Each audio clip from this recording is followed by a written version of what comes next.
በመጽሐፍ ቅዱስ ውስጥ እየመሰከረ ለቃሉ ይተጋ ነበር። እንዲሁም የጌታ ቃል እንዲሮጥ ወይም በፍጥነት እንዲሰራጭ የሚሉ ስለ እንደዚህ አይነት ጉዳዮች የሚናገሩ ጥቅሶች አሉ። እነዚህን ቃላት ስንመረምር በእግዚአብሔር ቃል ሕይወት ነበረች እና ሕይወት ለሰው ልጆች ሁሉ ብርሃን ነበረች በማለት በግልጽ እንደሚናገር እንመለከታለን።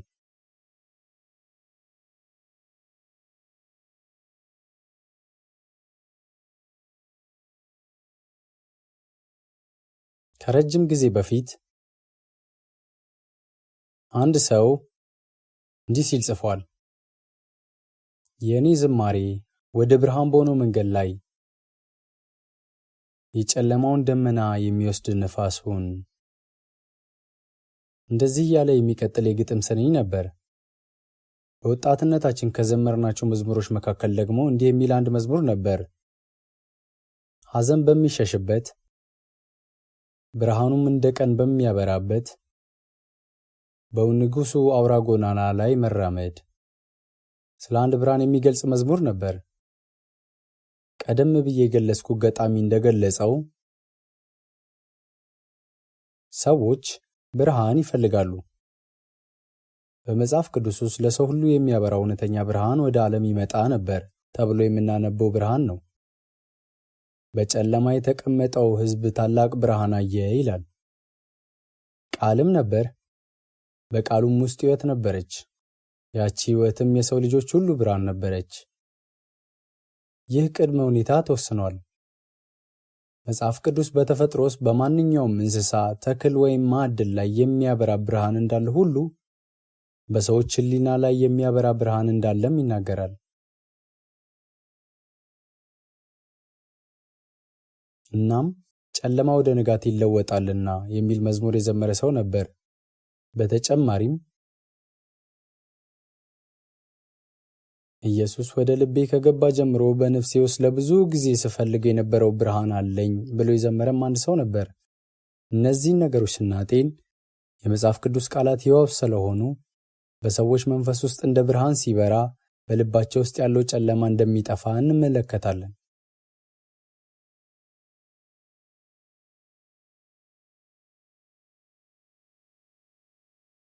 ዛሬ በመጽሐፍ ቅዱስ ውስጥ የምናነባቸው ምንባቦች ስናጤን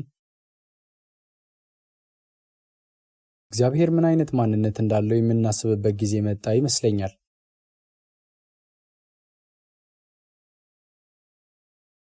የዮሐንስ ወንጌል ባነበብኩ ቁጥር ወደ አእምሮ የሚመጣ አንድ ነገር አለ። በመጀመሪያ ቃል ነበር፣ ቃልም በእግዚአብሔር ዘንድ ነበር፣ ቃልም እግዚአብሔር ነበር ሲል ምንም እንኳን በዚህ ዓለም ውስጥ ያሉ ብዙ ሰዎች ሃይማኖታዊ ድርጊቶችን ቢፈጽሙም አማልክትን በተለያየ መንገድ ቢፈጥሩም እና እነዚህን አማልክትን ለማገልገል በብዙ መንገድ መስዋዕቶችን ቢሰጡም መጽሐፍ ቅዱስ የሚናገርለት አምላክ ግን ፈጽሞ የተለየ ነው። የሚናገረው ስለማይታየው አምላክ ነው። ልባችን በዚህ ዓለም የሚመካበት ወይም የሚተማመንበት ምንም ነገር የለውም።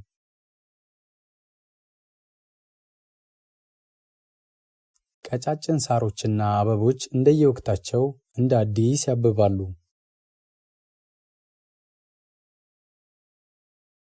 እና አንድ ተክል ብቻ ሳይሆን ሁሉም ተክሎች በጸደይ ኃይል በአንድ ጊዜ ወደ ሕይወት የሚመጡ ናቸው።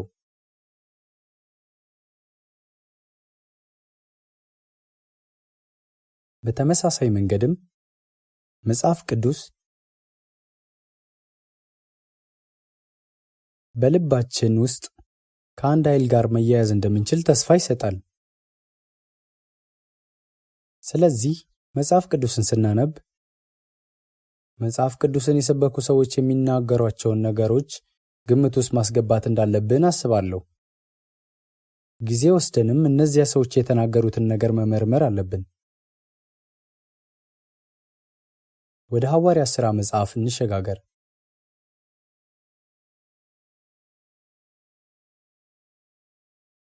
የሐዋርያት ሥራ ምዕራፍ 17 የሐዋርያት ሥራ ምዕራፍ 17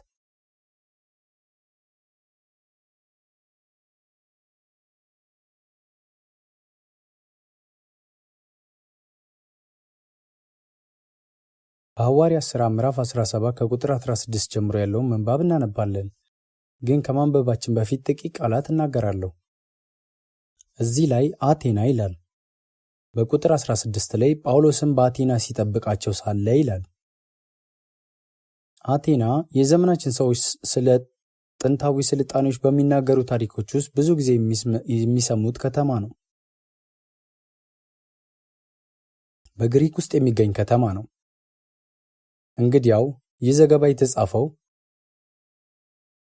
አንድ ጳውሎስ በሚባል አንድ ጠረጴዛ ላይ ተቀምጦ እያሰላሰለ እነዚህን ነገሮች በአእምሮ ብቻ ባሰበ ሰው አይደለም።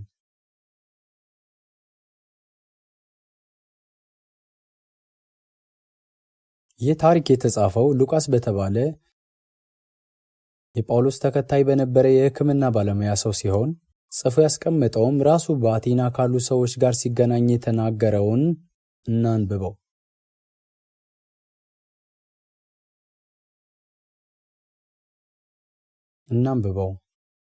ጳውሎስም በአቴና ሲጠብቃቸው ሳለ በከተማው ጣዖት መሙላቱን እየተመለከተ መንፈሱ ተበሳጨበት። ጳውሎስ በአቴና አንድ ሰው እየጠበቀ ሳለ ከተማው በጣዖት መሞላቱን ሲያይ በጣም ተበሳጨ ይላል። አሁን እንኳን በቴሌቪዥን እና በሌሎች ሚዲያዎች ብዙ ጊዜ እንደምታዩት በዚያ ከተማ ውስጥ ትልልቅ ምሰሶች ያሏቸው ትልልቅ ቤተ መቅደሶችና በቆንጆ ሴቶች ምስል የተቀረጹ የድንጋይ ሐውልቶች በአንድ ረድፍ ላይ ቆመው ይገኛሉ። ጳውሎስ ግን ይህን የአቴና ከተማ በጣዖት የተሞላ እንደነበረ ተናግሯል። ብዙ አይነት ሐውልቶችን ሰርተዋል። እነዚህንም ባየ ጊዜ ሰዎች ሰው ለፈጠረው ሁሉ የሚሰግዱበትና የሚርመሰመሱት ነገር ግን በሰው ልጆች ሁሉ ሊመለክ የሚገባውን አንድና ብቸኛ አምላክ የማያመልኩበት ምክንያት ለምን እንደሆነ አላውቅም አለ። ለምን እነዚህን ነገሮች እንደሚያመልኩ አላወቀም። በልቡም ተቆጣ። ሰዎች በመጀመሪያ በዓይናቸው የሚያዩቸውን አማልክት ያስባሉ እንጂ የማያዩትን አምላክ አያስቡም። ስለዚህ ጳውሎስ እነዚህ ሰዎች በቀራጺዎች እጅ በተሰሩ ምስሎች ፊት የአምልኮ ስነ ስርዓት ሲያደርጉ አይቶ ተናደደ። በመቀጠልም ቁጥር 17 ስለዚህም በምኩራብ ከአይሁድና እግዚአብሔርን ከማያመልኩ ሰዎች ጋር በየቀኑም በገበያ ከሚያገኟቸው ጋር ይነጋገር ነበር። በገበያ ቦታ ይላል። ከኤፍቄሮስ ወገንና ኢስጤኮችም ከተባሉት ፈላስፎች አንዳንዶቹ ከእርሱ ጋር ተገናኙ። አንዳንዶቹም ይህ ለፍላፊ ምን ሊናገር ይወዳል አሉ። ሌሎች የኢየሱስን የትንሣኤ ወንጌል ስለሰበከላቸው አዲሶችን አማልክት የሚያወራ ይመስላል አሉ። ኤፊቆሮስ ፈላስፋ ነበር። ስቶይክ ሲል ደግሞ የስቶይሲዝምን ፍልስፍና ያመለክታል። እነዚህ ፈላስፎች እርስ በርሳቸው ይጋጫሉ፣ አልፎ ተርፎም እርስ በርስ ይጣላሉ። ጳውሎስ ግን የኢየሱስንና የትንሣኤ ወንጌል ሰበከላቸው። በሌላ አነጋገር ሰዎቹ ሲሞቱ ጠፍተው እንደማይቀሩና ወደ ፍጻሜያቸውም እንደማይመጡ ይልቁንም አንድ ቀን እንደገና እንደሚፈጠሩ እየተናገረ ነው። ጳውሎስ አንዳንድ ተስፋ ሰጪ ምክንያቶችን ያቀረበ ነበር።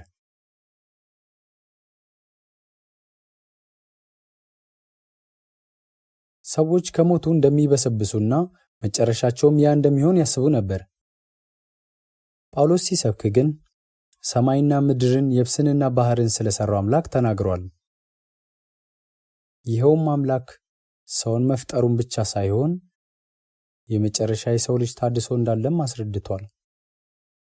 በአይሁዶች ታሪክ ውስጥ ስለ ትንሣኤ ሊገኝ የሚችለው ይህ ምክንያት ነበር። ጳውሎስ ደግሞ ብሉይ ኪዳንን መሠረት አድርጎ የተናገረ ሰው ነው። ስለ ትንሣኤ የሚናገርበት ምክንያት ነበረው። የእግዚአብሔርን መንፈስ ቅዱስ ኃይል ተቀብሎ እነዚህን ነገሮች የሚያስረዳ ሰው ሆነ። በመቀጠል ቁጥር 19 ይዘውም ይህ የምትናገረው አዲስ ትምህርት ምን እንደሆነ እናውቅ ዘንድ ይቻለናልን ብለው አርዮስፋጎስ ወደ ተባለው ስፍራ ወሰዱት። ጳውሎስንም ያዙት፣ ወደ አንድ ቦታ ጎትተው ወሰዱት። ወደዛ አካባቢ የተጓዙ ሰዎች ሁሉ ወደሚያውቁት ወደ አርዮስፋጎስ ወሰዱት። በመካከላችን እዛ የሄዱ ሰዎች እንዳሉም እርግጠኛ ነኝ። እነርሱም የምትናገረው ስለምን እንደሆነ የአዲስ ትምህርት ምን እንደሆነ ማወቅ እንችላለን ብለው ጠየቁት። ምክንያቱም ጳውሎስ ሲናገር የነበረው ነገር አዲስ ነገር ነበር። ቁጥር 20 በጆሮአችን እንግዳ ነገር ታሰማናለህና እንግዲህ ነገር ምን እንደሆነ እናውቅ ዘንድ እንፈቅዳለን አሉ። ይህ ከተማ በሰው ልጅ ታሪክ ውስጥ ታላቅ የፍልስፍና ከተማ እንደሆነ ይነገር ነበር። እንደ ፕላቶ ያሉ ታዋቂ ሰዎች ወይም የፕላቶ አስተማሪ እንደነበረው እንደ ሶቅራጠስ ያሉ በዚያ ጊዜ የነቁ ነበሩ ሰዎች። እነዚህ ሰዎች በዚህ ምድር ላይ ለሚኖሩ ፍልስፍናዎች መሰረት ጥለዋል። ይህ ከተማ በጥበብ የተካኑ ሰዎች ድንቅ ቅርጻ ቅርጾች የሚሰሩበት ከተማ ብቻ ሳይሆን በታላላቅ ፍልስፍናዊ ሐሳቦችም የተዋቀረ ነበር። አሁን ከምንኖርበት ዓለም አንጻር እነዚህ ሰዎች ተሰብስበው የሚኖሩበት አቴና ከተማ ከአሁኑ ከኒውዮርክ ከተማ ጋር ሊመሳሰል ይችላል።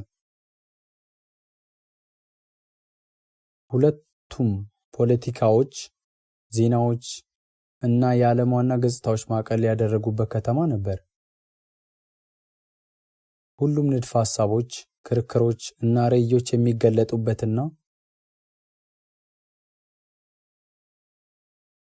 ብዙ ምሁራን የሚሰባሰቡበት ቦታ ነበር። እነዚህ ሰዎች በጣም የቅርብ ጊዜ በሆኑ ዜናዎች በእጅጉ የሚሳቡበት ጊዜ ነበር። በመቀጠል ቁጥር 22 ጳውሎስም በአርዮስፋጎስ መካከል ቆሞ እንዲህ አለ፣ የአቴና ሰዎች ሆይ እናንተ በሁሉ ነገር አማልክትን እጅግ እንደምትፈሩ እመለከታለሁ። እነዚህ ሰዎች የምትነግረንን ነገር አልገባንም ብለው መጠየቃቸውን ስለቀጠሉ ጳውሎስ የተባለው ሰው ተነስቶ ይነግራቸው ጀመር። ጳውሎስ በትውልዱ የአይሁድ ደም ያለው ሰው ሲሆን የተወለደው በትንሿ እስያ በምትገኘው በቂልኪያ ነበር። ግን እንደ ዕድል ሆኖ የተወለደው በሮማውያን አገዛዝ ቁጥጥር ስር በነበረ ቦታው ስለሆነ በዚያ ምክንያት የሮማ ዜግነት አግኝቷል። ታላቅ ምሁርም ነበር። ስለዚህ ለአቴና ሰዎች እናንተ በሁሉ ነገር አማልክትን እጅግ እንደምትፈሩ እመለከታለሁ አላቸው። በሁሉም ነገር በጣም ሃይማኖተኛ የሆናችሁ ይመስላል። ይህ የሆነው ለምን ነበር? ቁጥር 23 የምታመልኩትን እየተመለከትኩ ሳልፍ ለማይታወቅ አምላክ የሚል ጽሕፈት ያለበትን መሠዊያ ደግሞ አግኝቻለሁና እንግዲህ ይህን ሳታውቁ የምታመልኩትን እኔ እነግራችኋለሁ።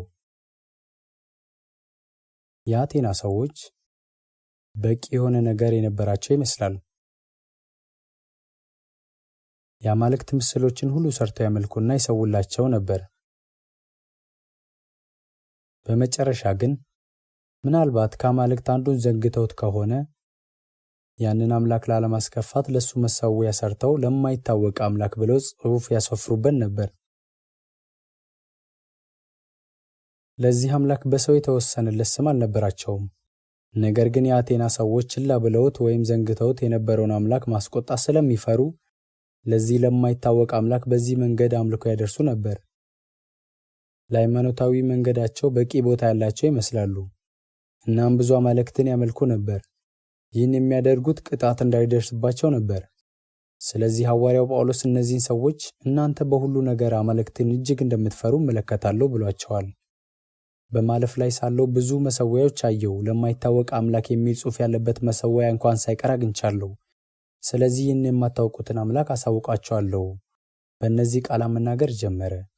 አንድ እርምጃ ይቀድማቸው ነበር። ቁጥር 24 ዓለሙንና በእርሱ ያለውን ሁሉ የፈጠረ አምላክ እርሱ የሰማይና የምድር ጌታ ነውና የሰው እጅ በሠራው መቅደስ አይኖርም። በዚያ ዘመን ይህን የሚሰብኩ ሰዎች ልክ ጳውሎስ እንደሰበከው አድርገው አይሰብኩም ነበር። ዓለሙና በእርሱ ያለውን ሁሉ የፈጠረ አምላክ እርሱ የሰማይና የምድር ጌታ ነውና የሰው እጅ በሠራው መቅደስ አይኖርም። በእነዚህ ቃላት ላይ በመጽሐፍ ቅዱስ ውስጥ የተጻፉትን እነዚህን ቃላት ይጨምራሉ። የእግዚአብሔር መቅደስ፣ የእግዚአብሔር መቅደስ ይህ ነው እያላችሁ በሐሰት ቃል አትታመኑ። ወደ ቤተ መቅደሱ ጽንሰ ሐሳብ ስንመጣ በእስራኤል ምድር እንኳ የነበሩት ምኩራቦች ብቻ ነበሩ። መጽሐፍ ቅዱስ በኢየሩሳሌም አንድ ቤተ መቅደስ ብቻ እንዳለ ይናገራል። በዚህ ምድር ላይ አንድ ቤተ መቅደስ ብቻ አለ። ነገር ግን በየሀገሩ በየቤተ ክርስቲያኑ የአምልኮ ቦታዎችን የሰሩና እንዲህ ያሉ ቦታዎች ቤተ መቅደሶች መሆናቸውን ያስተማሩ ብዙ ሰዎች ነበሩ። ለእንደዚህ አይነት ሰዎች ይህ እንቅፋት ሆኗል። ሆኖም ጳውሎስ በመባል የሚጠራውና አይሁዳውያን ላልሆኑ ለአሕዛባውያን ወንጌልን በመስበክ የሚታወቀው ይህን ለአቴና ሰዎች ሲያብራራ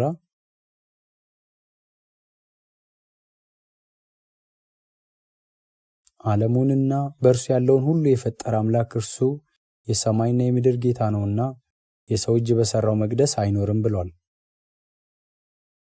እግዚአብሔር በእጅ በተሰሩ ሕንፃዎች ውስጥ አይኖርም አለ። ይህ ማለት ግን እግዚአብሔር የለም ማለት ነውን?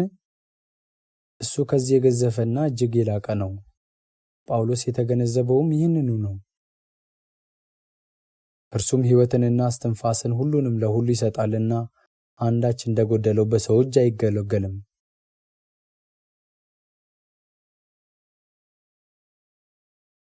በዓለም ያለውን ሁሉ የፈጠረው አምላክ የሰውን ርኅራኄ አይፈልግም፣ ወይም የሚፈልገው አንዳች ነገር እንዳለው ስለዚያ ነገር ሰውን አይለምንም። ይህን ነው ያብራራው። የተናገረው ነገር ትክክል ነበር።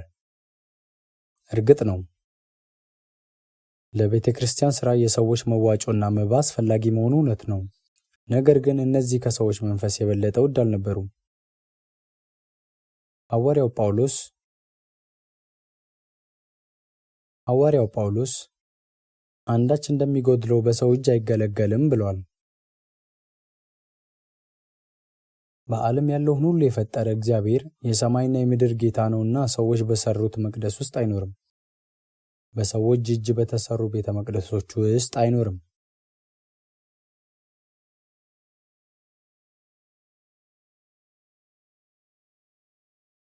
ከሐዋርያው ጳውሎስ ዘመን ከብዙ 100 ዓመታት በፊት እነዚህን ነገሮች የተናገረው አንድ ሰው ነበር። አምላክ ወንጌልን እንዲሰብክ ያዘዘው ቢሆንም ለሌሎች ሀገሮች ሰዎች መስበክ እንደማያስፈልገው ወስኖ ነበርና በጀልባ ተሳፍሮ ሸሸ።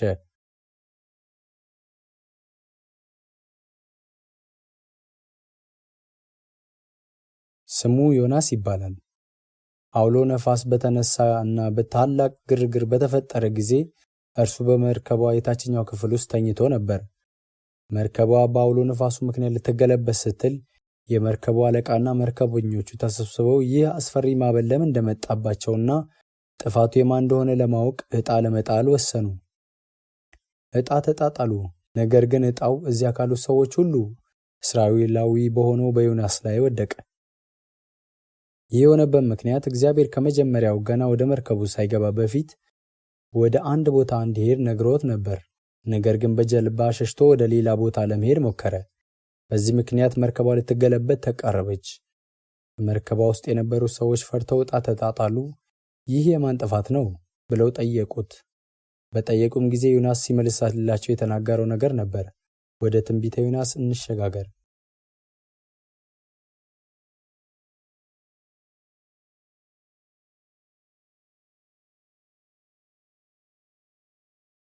በብሉይ ኪዳን ውስጥ የሚገኝ ነው።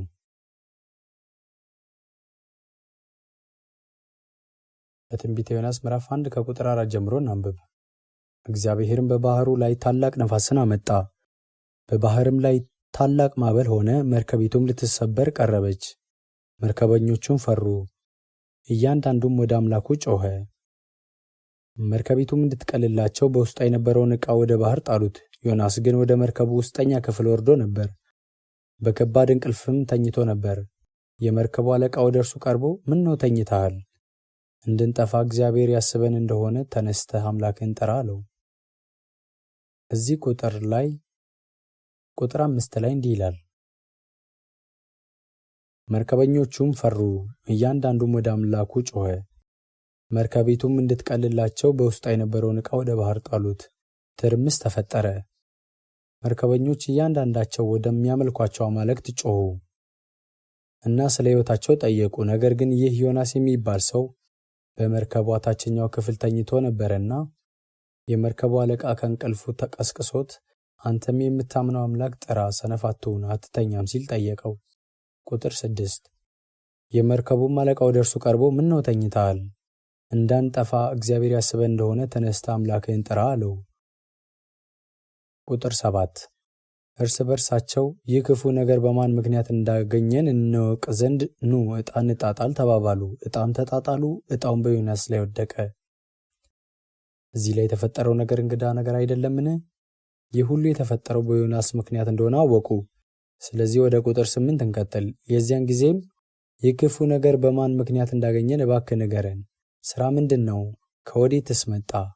አገርስ ወዴት ነው? ወይስ ከማን ወገን ነህ? አሉት። ማንነቱን በዚህ መንገድ በጥልቅ መረመሩት። ስለ ሁሉም ነገር አንድ በአንድ ጠየቁት። እዚህ ላይ እንዲህ ይላል፣ ሥራ ምንድን ነው? ከወዴትስ መጣ? አገርህ ወዴት ነው? ወይስ ከማን ወገን ነህ? በዚህ መንገድ የተጠየቀው ዮናስ እኔ ዕብራዊ ነኝ ሲል መለሰ። ዕብራዊ እንደሆነ ተናገረ። ዕብራዊ አይሁዳዊ።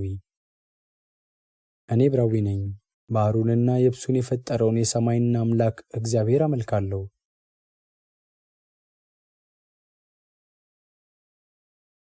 ባህሩንና የብሱን የፈጠረውን የሰማይን አምላክ እግዚአብሔርን አመልካለሁ። ይህ ሰው አቋሙን በግልጽ ገልጿል። እነዚያም ሰዎች ከእግዚአብሔር ፊት እንደኮበለለ እርሱ ስለነገራቸው አውቀዋልና እጅግ ፈርተው ይህ ያደረግከው ምንድን ነው አሉት። ባህሩንም ሞገዱን አጥብቆ ያናውጠው ነበርና ባህሩ ከእኛ ጸጥ ይል ዘንድ ምን እናደርግብህ አሉት። እርሱም ይህ ታላቅ ማዕበል በእኔ ምክንያት እንዳገኛችሁ አውቃለሁና አንስታችሁ ወደ ባህር ጣሉኝ፣ ባህሩም ጸጥ ይልላችኋል አላቸው። ይህ ሰው ራሱን በግልጽ አሳይቷል። ይህ ቅጣት እየተፈጸመ ያለው በሱ ምክንያት እንደሆነ ገለጸ። ጃኬቴን ማውለቅ እችላለሁ? የጳውሎስ የሩቅ ቅድመ አያቶች ከሆኑት ውስጥ አንዱ የሆነው ሰው በሌሎች ሀገራት ሰዎች ተከቦ ጥያቄ ሲጠየቅ የተናገራቸው ነገሮች እነዚህ ናቸው። ሰማይና ምድርን ባህርንና የብስን በፈጠረው ከሚያምኑ ሰዎች አንዱ ሆኖ መለሰ። ስለዚህም ጳውሎስ በአቴና በሚገኝ ቤተ መቅደስ ሳለ እንዲህ ሲል ጮኸ። በዓለም ያለውን ሁሉ የፈጠረው አምላክ የሰማይና የምድር ጌታ ነው። በሰው እጅ በተሰራ ቤተ መቅደስ አይኖርም። ምንም የሚፈልገው ያለ ይመስል በሰው እጅ አይገለገልም። ይህንን ነው የገለጠላቸው። የሐዋርያት ሥራ ምዕራፍ 17ን እንደገና እናንብብ። የሐዋርያት ሥራ ምዕራፍ 17 ቁጥር 25 እርሱም ሕይወትንና እስትንፋስን ሁሉንም ለሁሉ ይሰጣልና አንዳች እንደሚጎድለው በሰው እጅ አይገለገልም።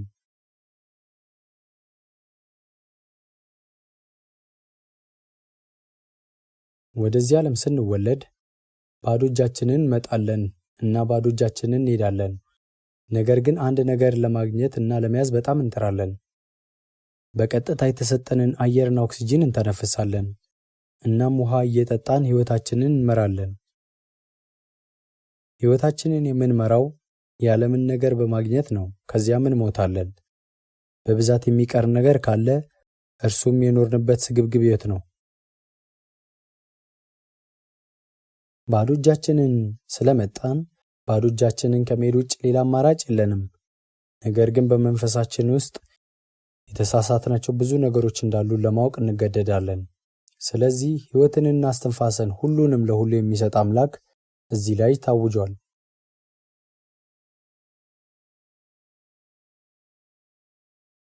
በመቀጠል ቁጥር 26 ምናልባት እየመረመሩ ያገኙት እንደሆነ እግዚአብሔርን ይፈልጉ ዘንድ በምድር ሁሉ ላይ እንዲኖሩ የሰውን ወገኖች ሁሉ ከአንድ ፈጠረ። የተወሰኑትንም ዘመኖችና ለሚኖሩበት ስፍራ ዳርቻ መደበላቸው። ቢሆንም ከእያንዳንዳችን የራቀ አይደለም።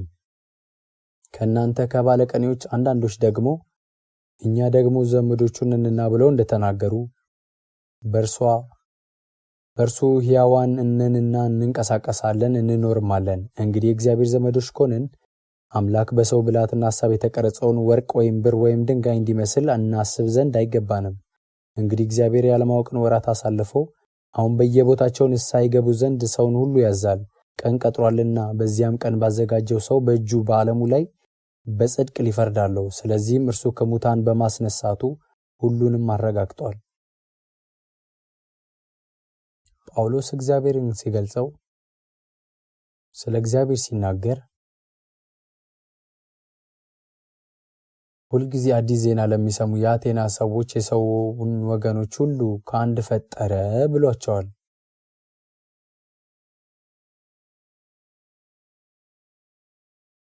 የሰው ወገኖች ሁሉ ከአንድ ፈጠረ።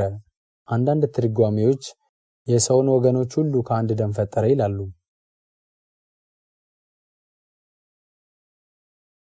ሀያኛው መቶ ክፍለ ዘመን አልፎ አሁንም ቢሆን ይህ እውነታ ገና ወደ አእምሯቸው ያልተመለሱ የብልህ ሞኞች የማይቀበሉት ነገር ነው።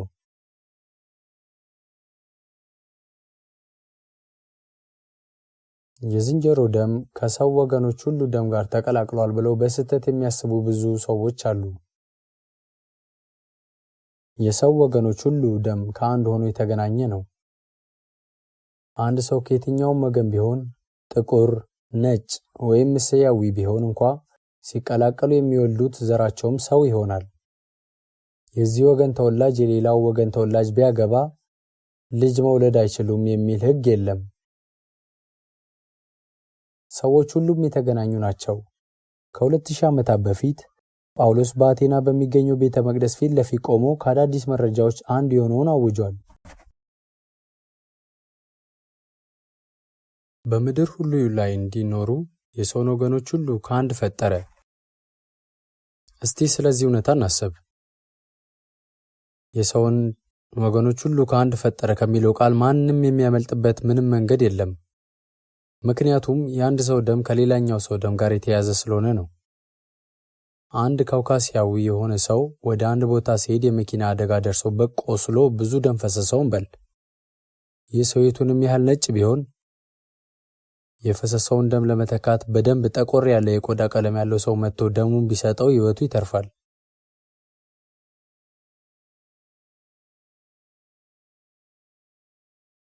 ይህ ጥቅስ የሰው ልጆች ሁሉ ደም የተገናኘ መሆኑን እየተናገረ ነው።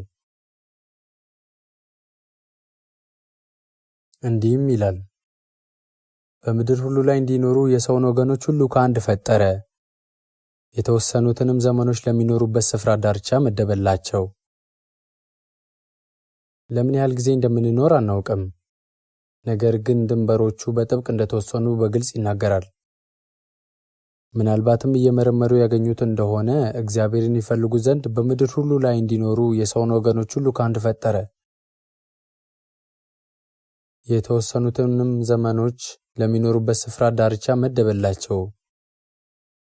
ቢሆንም ከእያንዳንዳችን የራቀ አይደለም። ይህ የሆነው ሰዎች ምናልባትም እየመረመሩ ያገኙት እንደሆነ እግዚአብሔርን ይፈልጉ ዘንድ ነው። እግዚአብሔር ግን ከማናችንም የራቀ አይደለም። ሰዎች በተወሰነ ችግር ውስጥ ሲወድቁ፣ ችግር ሲያጋጥማቸው፣ ከባድ ሕመምም ሲያጋጥማቸው ወይም አንዳንድ አሳዛኝ ሁኔታዎች ውስጥ ሲወድቁ ብዙውን ጊዜ አእምሯቸው የተዳከመ ይሄዳል። እናም በሞት ምን ይፈጠር ይሆን ብለው ይገረማሉ። ወይም እሱ ራሱ ደህና ሊሆን ይችላል። ነገር ግን ከቤተሰቡ አባላት አንዱ እጅግ በጣም አደገኛ በሆነ ሁኔታ ውስጥ ይወድቃል። በራሱ ጥንካሬ ምንም ማድረግ አይችልም። ከዚያም አምላክ ሆይ አንተ እውነት ካለ እኔንና ያለሁበትን ሁኔታዬን ተመልክትልኝ በማለት ይጸልይ ይሆናል። ሰው የራሱንም ልጆች ወይም የቤተሰቡን ጉዳይ በተመለከተ የመጠየቅ ጥንካሬ አለው።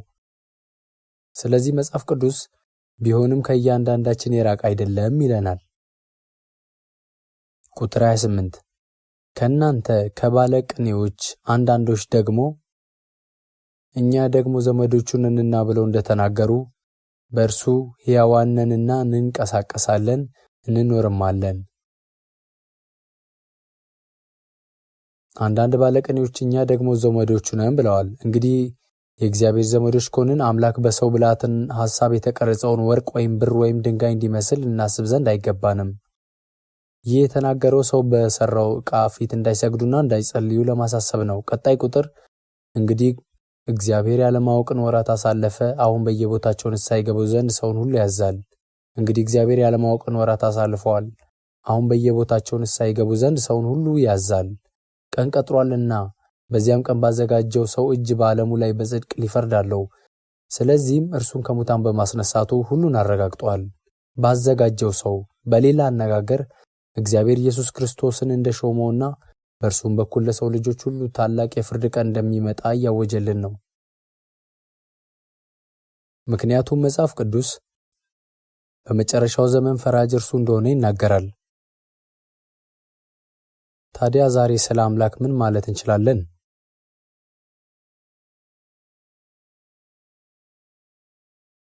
እስኪ በዚህ መንገድ እናስበው። ሰዎች በሚታዩ ነገሮች ላይ ተመስርተው የሚፈርዱበትና በጦርነት የሚዋጉበት ዘመን አልፏል። አሁን የማይታዩትንም ነገሮች እየመረመሩ ነው።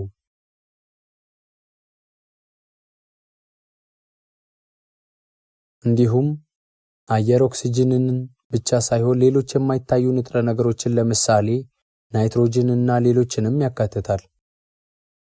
እነዚህም በአይን የማይታዩ አስደናቂ ንጥረ ነገሮች አሉ። በዚህ ዓለም ያለን ሕይወት አብቅቷል እንበል። ሰውነታችንም በሰበሰ እንበል። ይህ ማለት ግን ጠፋም ማለት አይደለም። በዚህ ዩኒቨርስ ከባቢ አየር ውስጥ የሆነ ቦታ አሁንም በሕልውናችን እንቀጥላለን። ሊለወጡ የሚችሉበት የምንገኝበት ሁኔታዎችና ቅርጾቻችን ብቻ ናቸው። ቅርጾቻችንና የምንገኝበት ሁኔታ ብቻ ይቀየራል። ነገር ግን አሁንም በሕልውና ውስጥ እንኖራለን። አንድ ሰው የሳሙና አረፋ ያለበት ውሃ ወደ ጉድጓድ ሳህን ውስጥ ቢያስገባ ለማዋሃድ ቢያሽከረክረውና በስትሮ ቢነፋው የአረፋው ኳሶች ይፈጠሩና በአየር ላይ ይንሳፈፋሉ። እናም ከዚያ ይፈነዳሉ። ከጥቂት ጊዜ በፊት ይታይ የነበረው አሁን ጠፍቷል። ከዓይናችን እይታ ብቻ ነው የጠፋው። ነገር ግን መጠነ ቁሱ አሁንም አለ። በአሁኑ ጊዜ ብዙ ሺህ ሰዎች በዚህ አዳራሽ ውስጥ ተቀምጠዋል። ግን እነዚህ ሁሉ ሰዎች ከዚህ ዓለም ውስጥ ወጡና የሉም እንበል። ከዛሬ 100 ዓመት በኋላ እዚህ አይኖሩም ማለት እችላለሁ። ነገር ግን መሬት ውስጥ ስለተቀበሩ ብቻ ምድር ትከብዳለች ማለት አይደለም። ምክንያቱም ሰውነታችን ካለመኖር ወደሚኖር ስለሚመጣ ወደ አለመኖር ስለሚመለስም በምድር ክብደት ላይ ምንም ለውጥ አይኖርም። ብዙዎች ከ100 ዓመታት በኋላ ስለሞትም ብቻ ምድር ትከብዳለች ማለት አይደለም። በሕይወት ስንኖርም ይህ ሁኔታ ተመሳሳይ ነው። ይህ ለምን ሆነ? ስንወለድ መጀመሪያ ስንፈጠር በጣም ትንሽ ሕዋስ ሆነን ጀመርን። ከዚያም በእናቱ ደም አማካኝነት ምግብን ሲያገኝ ወደ ጽንስነት ያድጋል። እናም ወደዚህ ዓለም ይመጣል። እናትየው የምትመገበውን ተመሳሳይ ምግብ ይመገባል። ሕዋሳቱ ይበዛሉ፣ ይከፋፈላሉና ማደጉን ይቀጥላል። በዚህ መንገድ ሥጋዊ አካላችን ተፈጠረ። በመጨረሻ ግን የእያንዳንዳችን ሕይወት ወደ ፍጻሜ ይመጣል። በመጽሐፍ ቅዱስ ውስጥ ሁሉ ከአፈር ነው፣ ሁሉም ወደ አፈር ይመለሳል እንደተባለው ይሆናል። አትክልት እንበላለን፣ እንዲሁም አትክልትን በመመገብ የሚኖሩ እንስሳትን አብስለን እንበላለን። ሕይወታችንን የምንመራው በዚህ መንገድ ነው። በመጨረሻ ግን እኛም ወደ አፈር እንመለሳለን። ታዲያ ጠፋን ማለት ያዋጣልን? ቀደም ሲል በሳሙና አረፋ በተሞላ ውሃ ላይ በመንፋት ስለሚፈጠሩ የአረፋዎች ኳሶች አንስተን ነበር። ነገር ግን ተንሳፎ ስለሚበሩና በመጨረሻም ስለሚፈነዱ ብቻ ጠፍተዋል ማለት አይደለም። እነዚህ የአረፋ ኳሶች በሚፈነዱበት ጊዜ ወደ እርጥበትነት ይበታተናሉና ይተናሉ። ይህ ማለት ግን ጠፍተዋል ማለት አይደለም። አሁንም በከባቢ አየር ውስጥ ይገኛሉ። ማንነቱ አሁንም አለ። ይህ የሆነውም ቅርጾቻቸው ወይም በሚገኙበት ሁኔታ ስለተቀየረና ለዓይኖቻችን የማይታዩ በመሆናቸው ብቻ ነው። ዘመናዊ ሳይንስ ይህንን እንደገና የመድገም ችሎታ አለው። በክብደት እኩልነት ወይም ጥበቃ ሕግ በሚለው መሰረት በሰውነታችን ውስጥ ያሉ ሁሉም ንጥረ ነገሮች አንድ ላይ ሊጣመሩ ይችላሉ፣ ብዙ ገንዘብ ያስወጣል እንጂ። የምንበላው ምግብ ውስጥ ያሉት ሁሉም ንጥረ ነገሮች ከመሬት ውስጥ የተገኙ ናቸው። ስለዚህ እኛ በዚህ ዓለም ውስጥ አለን፣ በዚህ ከባቢ አየር ውስጥ። አንድ ነገር የማይታይ ስለሆነ ብቻ የለም የሚሉ ሰዎች አላዋቂዎች ስለሆኑ እንደ ዘመናዊ ሰዎች ሊቆጠሩ አይችሉም። የማይታዩትን ነገሮች ችላ ማለት የማንችልበት ሁኔታ ላይ ነን። እስቲ እንደገና ስለዚህ ጉዳይ እናስብ። አንተ ሰማዩንና ምድሩን ባህሩንም በእነርሱም የሚኖረውን ሁሉ የፈጠርህ ይህ የአይሁዳውያን የተናገሩት ንግግር እንዲሁ ምናባዊና በአይሁዶች ታሪክ ውስጥ እንዳፈ ታሪክ የተላለፈ ነውን? ወይስ ይህንን እውነት የመፈለግ ኃላፊነት አለብን? እግዚአብሔር ሰማይና ምድርን እንደፈጠረ ይናገራል። አምላክ ሰማይና ምድርን መፍጠር በመቻሉ ምን ያህል ታላቅ እንደሆነ በመደነቅ እናስብ ይሆናል። አንድ ቀን ብሉይ ኪዳንን እያነበብኩ ሳለ አንድ ነገር ያስገረመኝ ነገር አጋጠመኝ። ማንበብ በሚያስደስተኝ መጽሐፍ ውስጥ ከረጅም ዘመናት በፊት ሰዎች ምድር ጠፍጣፋ ነች ብለው ይናገሩ እንደነበር አንብቤያለሁ። በዚያን ጊዜ ሁሉንም አይነት ነገር ይናገሩ ነበር። ከ3500 ዓመታት በፊት ግን ኢዮብ ሰሜንና ባዶ ስፍራ ላይ ይዘረጋል፣ ምድሪቱንም በታቿ አንዳች አልባ ያንጠለጥላል ሲል ጽፏል። የምድር ሰሜናዊ ጫፍ ከሆነው ከሰሜናዊ ዋልታ ላይ ሆናችሁ ወደ ላይ ቀና ብላችሁ ስትመለከቱ ምንም እንኳን በስነ ፈለግ ቴሌስኮፕ ተጠቅማችሁ ብትመለከቱና የቱንም ያህል ርቀት ድረስ ብታዩ ሙሉ በሙሉ ባዶ የሆነ ቦታ አለ እያለ ነው። የተዘረጋ እጅግ ሰፊ ቦታ አለ። አሁን በብሉይ ኪዳን ውስጥ ወደሚገኘው ወደ ትንቢተ ኤርምያስ ምዕራፍ 23 እንሸጋገር።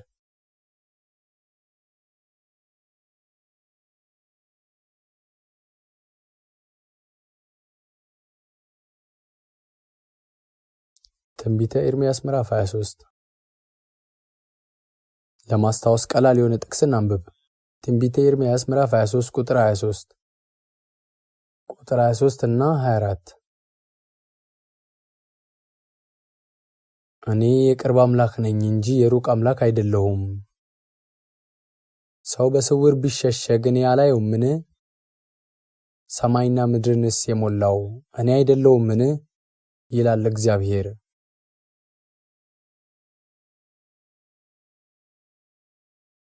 እዚህ ላይ ራሱን እኔ ብሎ የሚጠራው ጌታ እግዚአብሔር ሰማይና ምድርን እንደሞላው ይናገራል።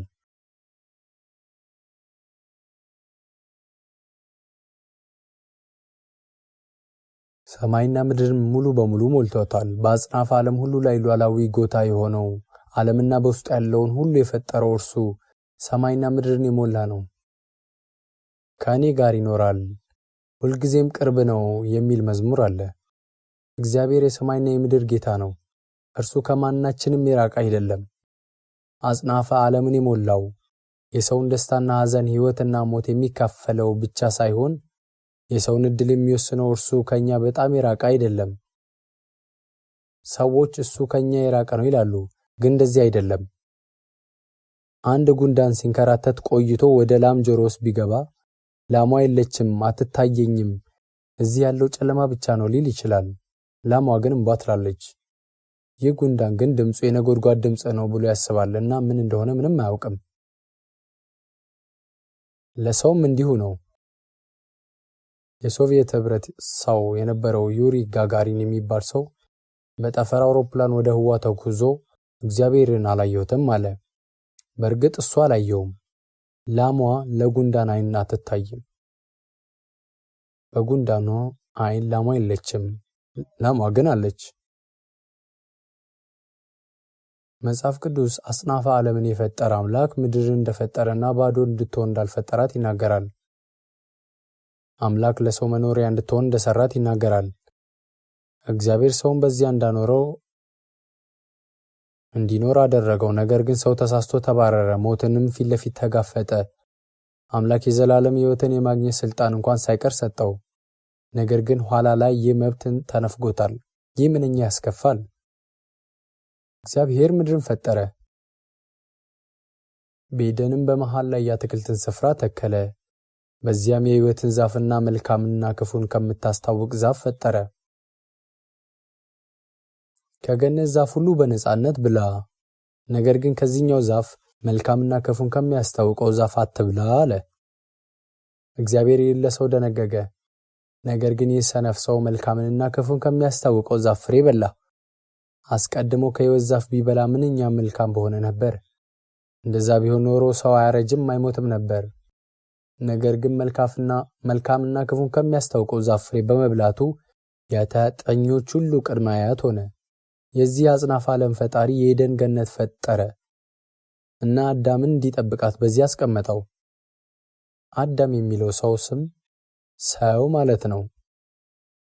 የቀዳማዊ አባታችን ስም አዳም ነበር። ወደ ኦሪት ዘፍጥረት ምዕራፍ 2 እንመለስ።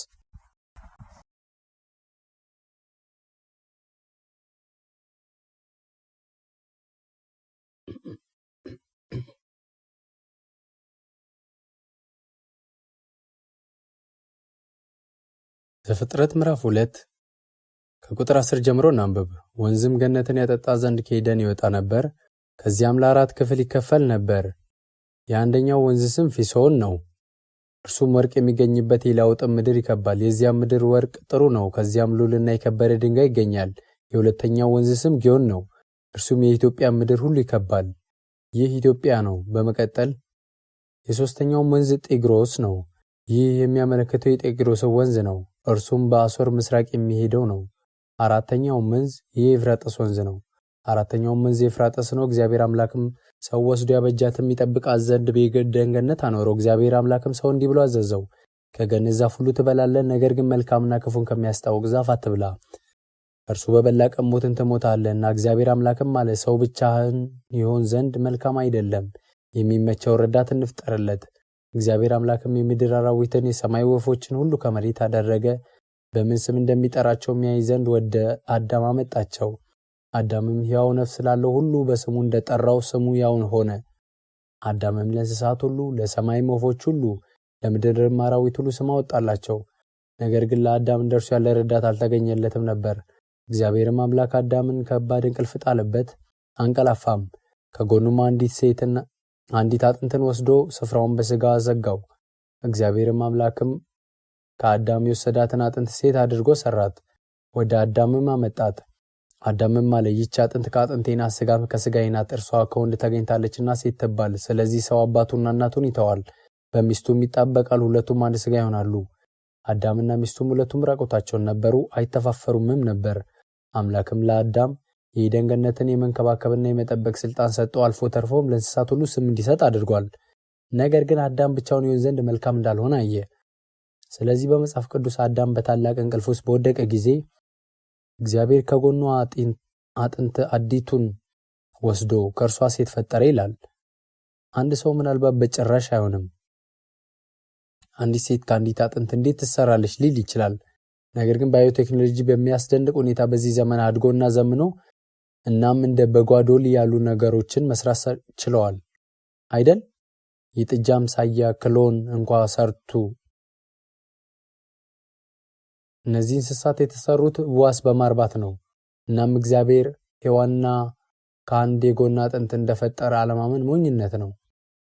እውነት ነው፣ ሰማይና ምድርን የፈጠረ አምላክ ሰውንም ፈጥሯል። ሔዋንን ሲፈጥር ግን ከአጥንቶች አጥንት ፈጠራት። ሔዋንን ለመስራት ያገለገለው ቁሳቁስ አንድ አይነት መሆን ነበረበት አይደል? ስለዚህ ሔዋን የተፈጠረችው በዚህ መንገድ ነው ይላል። ዛሬ ላይ ሰዎች የሰውን ልጅ አምሳያ ወይም ክሎን መስራት የሚችሉበት ደረጃ ላይ ደርሰዋል። የፈጣሪን የመፍጠር ኃይል ለመቃወም ይሞክራሉ። ወደፊትስ ዓለም ምን ይሆናል? ሰዎች እነዚህን ሁሉ ነገሮች እውን ለማድረግ ይጥራሉ። ታሪክና ሕይወት የተሻሻሉት እና ሳይንስም የዳበረው በዚህ መልኩ ነው።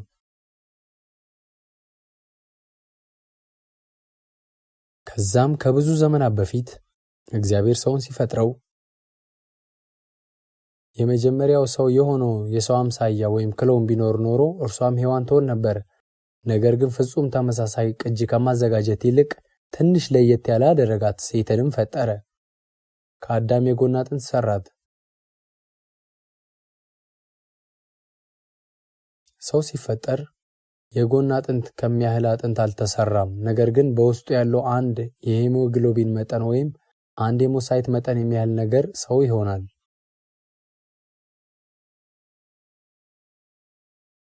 በዚህ መልኩ ስናስበው እግዚአብሔር ሰውን ፈጠረ ብሎ ማመን ምን ያህል አስቸጋሪ አይደለም።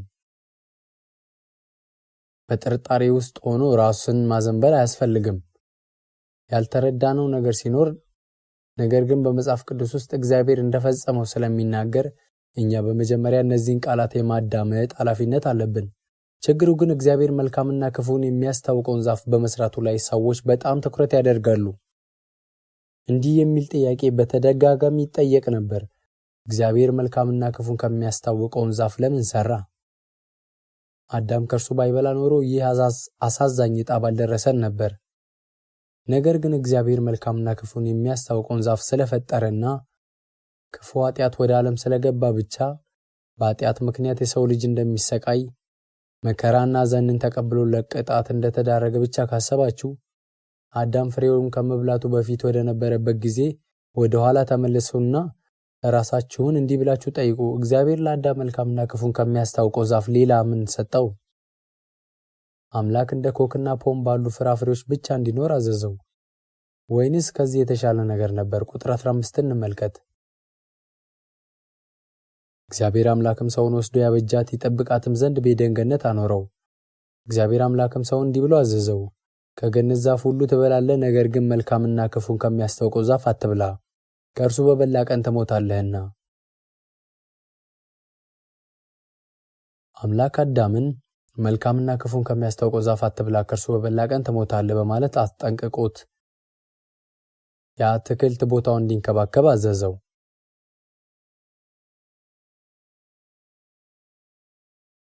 ተንከባከበው ሲለው ሊጎዳውና ሊሰርቀው የሚሞክር ሌላ አካል አለ ማለቱ ነው። ለዚህም ነው እግዚአብሔር እንዲንከባከበው ያዘዘው። ይህ ለምን ሆነ? ምክንያቱም አዳም በእውነት መብላት ያለበትን እንዳይበላ የሚከለክለውና መብላት የሌለበትን እንዲበላ የሚያታልለው አታላይ ስለነበረው ነው። ቁጥር 9ን አብረን እናንብብ። እግዚአብሔር አምላክም ለማየት ደስ የሚያሰኘውን ለመብላትም መልካም የሆነውን ዛፍ ሁሉ ከምድር አበቀለ፣ በገነትም መካከል የሕይወትን ዛፍ መልካምንና ክፉን የሚያስታውቀውንም ዛፍ አበቀለ። በገነት መካከል የሕይወት ዛፍ መልካምና ክፉን የሚያስታውቀውን ዛፍ አበቀለ። ይህን የፈጠረው ፈጣሪ አዳም በገነት መካከል ያለው መልካምና ክፉን ከሚያስታውቀው ዛፍ ብቻ እንዳይበላ አስጠነቀቀው። ታዲያ አዳምና ሔዋን ከሕይወት ዛፍ ቢበሉ ምን ይሆኑ ነበር?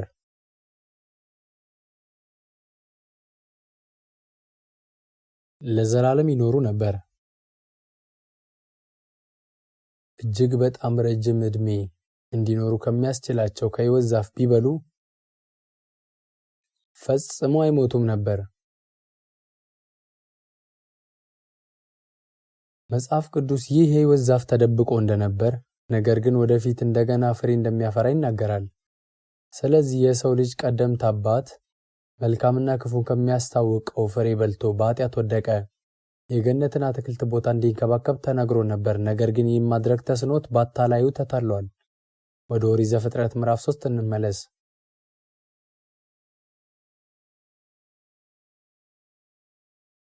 እባብም እግዚአብሔር አምላክ ከፈጠረው ከምድር አውሬ ሁሉ ይልቅ ተንኮለኛ ነበር። ሴቲቱንም በውኑ እግዚአብሔር ከገነት ዛፍ ሁሉ እንዳትበሉ አዟልን? አላት። ሴቲቱም ለእባብ አለችው፣ በገነት ካለው ከዛፍ ፍሬ እንበላለን፣ ነገር ግን በገነት መካከል ካለው ከዛፍ ፍሬ እግዚአብሔር አለ እንዳትሞቱ ከእርሱ አትብሉ፣ አትንኩትም።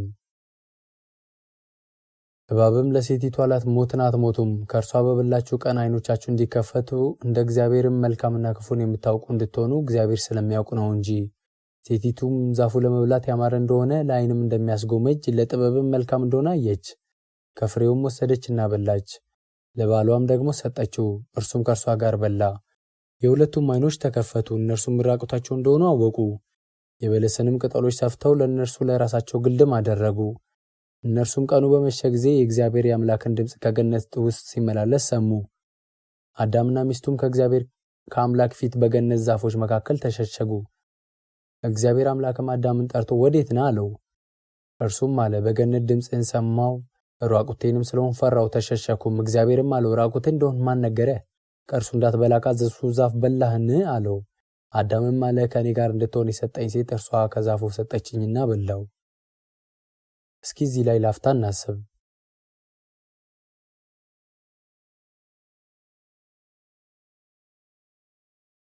የኤደንን ገነት የመንከባከብ ኃላፊነት የነበረው አዳም የአትክልት ስፍራውን ለመንከባከብ እየሄደ እንደሆነ ባናውቅም ሚስቱን በአግባቡ መጠበቅ አልቻለም።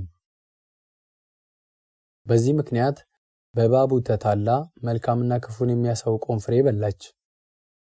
ዓይኖቻቸው እንዲገለጡ እንደ እግዚአብሔር እንዲሆኑ ከመጓጓት በመጣ ስግብግብነት በላቸው።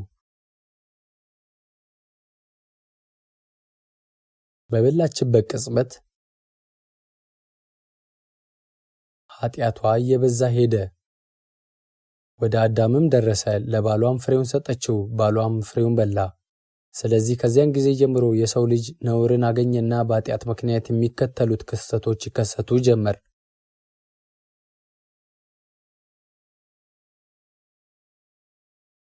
በዚህ ምክንያት አዳም ከኤደን ተባረረ።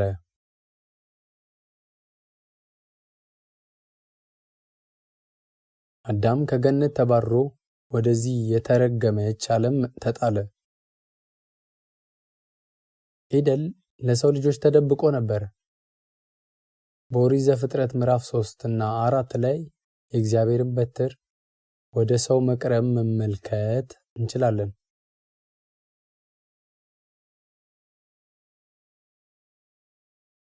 በአዳም በኃጢአቱ ምክንያት ከሰውነቱ የተወለዱት የሰው ልጆች በሙሉ ኃጢአተኞች ሆነው በዚህ ምድር ላይ መወለድ ጀመሩ።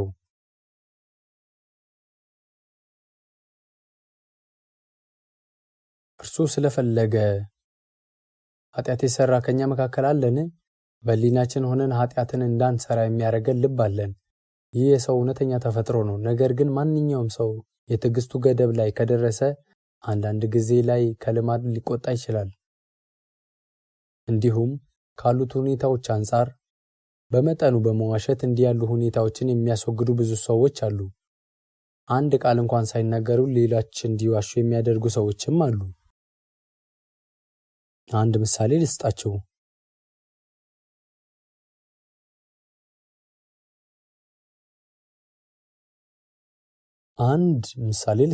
አንድ ልጅ የስልክ ጥሪን ተቀብሎ እናቱን እናቴ የት ነሽ እያለ ይፈልጋል። ዞሮ ፈልጎ ልክ ሲያያት እናቴ አንዲት ሴት ስልክ ደውላልሻለች አላት። ነገር ግን እናትየው በእጆቿ ምልክት ትሰጠዋለች። ከዚያ ልጁ ወደ ስልኩ ተመልሶ እሷ እዚህ የለችም አለ። በስልክ መስመር ላይ ያለችው ሴት አንተ በጣም ብልህ ልጅ ነህ፣ በሚቀጥለው ስንገናኝ እሽግ ማስቲካ ገዝልሃለሁ አለችው። ልጁም አመሰግናለሁ ሲል መለሰላት። ከዚያም ሴትየዋ ልጁ እንደገና እናቴ የት ነው ሄደችው ብላ ጠየቀችው። ይህ ልጅ በአመስጋኝነት ስሜት ሁሉንም ነገር ረሳውና ስልኩን እንዲያዘው ወደ እናቱ ዞር ብሎ እናቴ ከዚህ ቀጥሎስ ምን ልበል አለ። እናትየው ስልኩን ላለማናገር ብላ ለልጇ በምልክት ነግራው ነበር። ነገር ግን ልጇን እንዲዋሽ እንዳደረገችው እውነታው ታወቀ። በእናትየውና በሕፃኑ ድርብ ኃጢአት ተፈጽሟል። ግን ይህ አይነቱ ኃጢአት በነጭ ኃጢአት ምድብ ውስጥ ይመደባል አይደል? ትንሽ ኃጢአት ስለሆነ። ነገር ግን የሰው ኃጢአተኛ ተፈጥሮ ስላለው ነገሩ ወደ ሀገር አቀፍ ደረጃ ከሰፋና ከፍ ካለ ትልቅ ኃጢአት ይሆናል። ነገር ግን በልጅነታቸው የምትሰሩት ኃጢአት አይመስልም። ይሁን እንጂ የኃጢአተኛ ተፈጥሮ በሁሉም ሰዎች ውስጥ አለ። ሁሉም ሰዎች ይህ በውስጣቸው አለ። ስለዚህ በመጽሐፍ ቅዱስ ውስጥ በአንዱ ሰው አለመታዘዝ ብዙዎች ኃጢአተኞች እንደሆኑ ይላል። ደግሞም ኃጢአት በአንድ ሰው ወደ ዓለም ገባ፣ በኃጢአትም ሞት ይላል። የሰው ዘር ቅድመ አያት የሆነው አዳም ኃጢአት ስለሰራ ብዙ ተጨማሪ ሰዎች በኃጢአት ተወልደዋል። ቁጥሮቹ ተባዝተዋል፣ ብዙዎች ተወልደዋል። በዚህ መንገድ ብዙ ሰዎች ይወለዳሉ፣ ያለ ዓላማም ይኖራሉ፣ ከዚያም ይሞታሉ።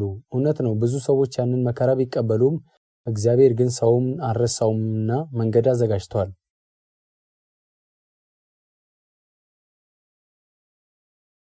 ምንም እንኳ አዳም ቢወድቅም እግዚአብሔር ሰውን ለማዳንና ደህንነት የተቀበሉትን ሰዎች ልጆቹ ለማድረግ እቅድ አለው። ለዚያም ነው እግዚአብሔር የመጽሐፍ ቅዱስን ቃል በአይሁዶች ታሪክ ውስጥ የሰጠው። ከመጀመሪያ ጀምሮ የነበረውን የሕይወት ቃል ሰጠ። ይህም ቃል ሥጋ ሆነ እና ወደዚህ ዓለም መጣ። ይህ የሆነውም እርሱ ስለሚወለድባት ምድርና በመወለዱ ጊዜ ስለሚገለጥ ኮከብ በብሉይ ኪዳን በተጻፈውና በተጠቀሰው መሠረት ነው። ይህንንም ታሪክ በሰሙ ጊዜ ሰብአ ሰገል ያንን ኮከብ አይተው ሊፈልጉት መጡ።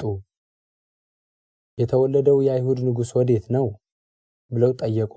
በተጨማሪም በይሁዳ ምድር በቤተልሔም እንደሚወለድ በመጽሐፍ ቅዱስ ውስጥ ተጽፏል። በተጻፉት የነቢያት ቃላት ሁሉ መሠረት የተወለደውን ሰው በተመለከተ መጽሐፍ ቅዱስ እንዲህ ይላል፣ የእርሱ ወደ ሆነው መጣ። እንዲህ ይላል፣ የእርሱ ወደ ሆነው መጣ፣ የገዛ ወገኖቹ ግን አልተቀበሉትም። ኢየሱስ ወደ ተሾመበት ምድር መጣ፣ አይሁድ ግን አልተቀበሉትም፣ ለመስቀልም አሳልፈው ሰጡት። መጽሐፍ ቅዱስ ግን እንዲህ ይላል፣ የእርሱ ወደ ሆነው መጣ፣ የገዛ ወገኖችም አልተቀበሉትም፣ ለተቀበሉት ሁሉ ግን በስሙ ለሚያምኑት ለእነርሱ የእግዚአብሔር ልጆች የሆኑ ዘንድ ሥልጣንን ሰጣቸው። እነርሱም ከእግዚአብሔር ተወለዱ እንጂ ከደም ወይም ከሥጋ ፈቃድ ወይም ከወንድ ፈቃድ አልተወለዱም። ምንም እንኳን እንደ ተራ ሰው የተወለዳችሁ ቢሆንም ያለምንም የአይሁድ ወግና ባህል ወይም ያለምንም ፈቃድ ያለምንም መልካም ፈቃድ ብትወለዱ እንኳን ማንኛውም ሰው ሆኖ የተወለደ ሁሉ የእግዚአብሔር ልጅ የመሆን መብት ሊሰጠው ይችላል።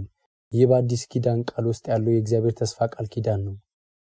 ምንም እንኳ አዳም ቢወድቅም ከአዳም የተወለዱትን ሰዎች ሁሉ የማዳን የእግዚአብሔር ታላቅ ዕቅድ በልጁ በኩል እውን ሆኗል። ስለዚህም መጽሐፍ ቅዱስ እንዲህ ይላል፣ እግዚአብሔር አንድያ ልጁን እስኪሰጥ ድረስ ዓለምን እንዲህ ወዶአልና። እግዚአብሔር ያዘጋጀው ዕቅድ ይህ ነበር። እንዲህ ባለው የሰው ልጅ ታሪክ ውስጥ አዳም ከኤደን ከመባረሩ በፊት እሱና ሚስቱ አፈሩ። የበለስ ቅጠሎችን ሰፍተው ለራሳቸው ግልድም ልብስ አደረጉ። እግዚአብሔር ግን የሰሩትን በሌላ ነገር ተክቷል። እንስሳን አርዶ የቆዳውን ቀሚስ አለበሳቸው። በኋላም በአዳም ወንድ ልጅ ዘመን ይህን እንስሳ ምን አይነት እንስሳ እንደሆነ ተገለጠ። ልጁ አቤል በግ አርዶ መስዋዕት አድርጎ አቀረበው። እግዚአብሔርም እንደ ጽድቅ አይቶት ወደ መስዋዕቱ በሞገስ ተመለከተ። እግዚአብሔር ግን ሰው ኃጢአትን ከሰራ በኋላ በላቡ ሰርቶ ያቀረበውን እህል በሞገስ አልተመለከተም። ስለዚህም ቃየን እጅግ ተቆጥቶ በወንድሙ ላይ ተነሳና ገደለው። ይህ የመጀመሪያው ግድያ ነበር። አቤል ራሱን የሚሸፍንበትን መንገድ ከአባቱ ተምሮ ስለነበር ከመንጋው በኩር የሆነውን ለእግዚአብሔር አቀረበ። አባቱና እናቱ ለእነርሱ ጥሩ ምግብ ሊሆኑ የሚችሉ እጽዋትን፣ የበለስ ቅጠሎችን ወስደው ግልድም ለመስራትና እፍረታቸውን ለመሸፈን አንድ ላይ ሰፍተዋቸው ነበር። ነገር ግን እግዚአብሔር ደሙ በኤደን የፈሰሰውን እንስሳ ሰዋ፣ በምትኩም የቆዳውን ልብስ አለበሳቸው። ለዚህም ነው አቤል እንዲህ ያለውን እንስሳ ወስዶ መስዋዕት አድርጎ ያቀረበው። ይህ በሰው ልጅ ታሪክ ውስጥ በኋላ ላይ የመጣው አዳኝ ምሳሌ ነው። በነገው ዮሐንስ ኢየሱስን ወደ እርሱ ሲመጣ አይቶ እንዲህ አለ፣ እነሆ የዓለምን ኃጢአት የሚያስወግድ የእግዚአብሔር በግ። በቻይነኛ ፊደል ውስጥ ጽድቅ የሚለውን ቃል በቅርበት ከተመለከትን እኔ የሚለውን የሚወክለው ፊደል በግ የሚለውን ከሚወክለው ፊደል በታች ተቀምጧል። እኔ ኃጢአተኛ ነኝ፣ ነገር ግን እኔ በበግ ስር ተቀምጫለሁ። ይህ እግዚአብሔር በጉን አይቶ ያንን ሰው ይጠብቃል ማለት ነው። ስለዚህ ቃሉ ጻድቅን ለማመልከት በሚውልበት ጊዜ እኔ የሚለው ፊደል ወይም ምልክት ጻድቅ ለመባል በበጉ ስር መሆን አለበት። የቻይና ሕዝብ እንዴት እንደዚህ አይነት ቃል እንዳመጣ አላውቅም፣ ነገር ግን ይህ ቃል ጽድቅ የሚል ትልቅ ትርጉም አለው። እግዚአብሔር ጽድቅን ሲያውጅ በአይሁዶች ታሪክ ውስጥ በግን መስዋዕት አድርጎ የማቅረብ ዘዴንም ገልጿል። ስለዚህም ነው በኋላ የተወለደው ኢየሱስ በግ ተብሎ የተገለጸው።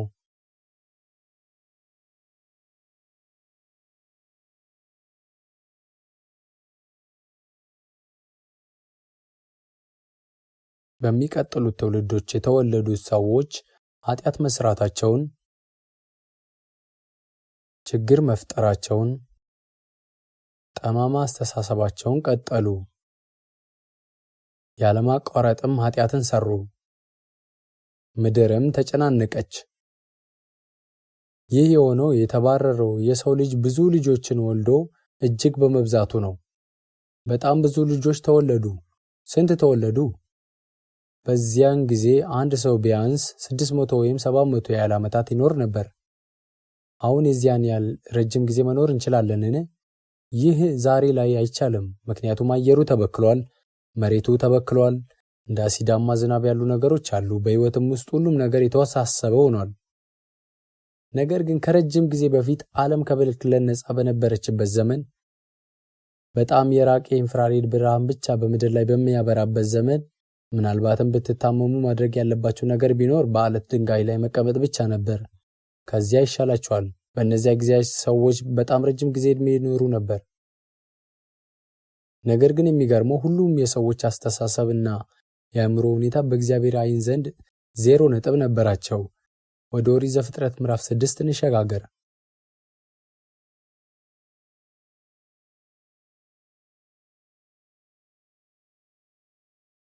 ኦሪት ዘፍጥረት ምዕራፍ 6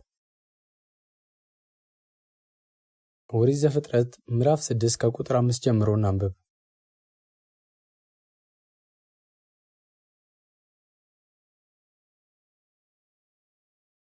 ኦሪት ዘፍጥረት ምዕራፍ 6 ቁጥር 5 እግዚአብሔር ሰውን በምድር ላይ በመፍጠሩ ተጸጸተ፣ በልቡም አዘነ። እግዚአብሔርም የፈጠርሁትን ሰው ከምድር ላይ አጠፋለሁ፣ ከሰው እስከ እንስሳ እስከ ተንቀሳቃሽም እስከ ሰማይ ወፍም ድረስ ስለፈጠርኋቸውም ተጸጽቻቸዋለሁና አለ። ኖህ ግን በእግዚአብሔር ፊት ሞገስን አገኘ። የኖህ ትውልድ እንዲህ ነው። ኖህም በትውልዱ ጻድቅ ፍጹምም ሰው ነበር። ኖህ አካሄዱን ከእግዚአብሔር ጋር አደረገ። ኖህም 3 ልጆችን ሴምን፣ ካምን፣ ያፌትንም ወለደ። ምድርም በእግዚአብሔር ፊት ተበላሸች፣ ምድርም ግፍን ተሞላች። እግዚአብሔርም ምድርን አየ፣ እነሆም ተበላሸች፣ ሥጋን የለበሰው ሁሉ በምድር ላይ መንገዱን አበላሽቶ ነበረና።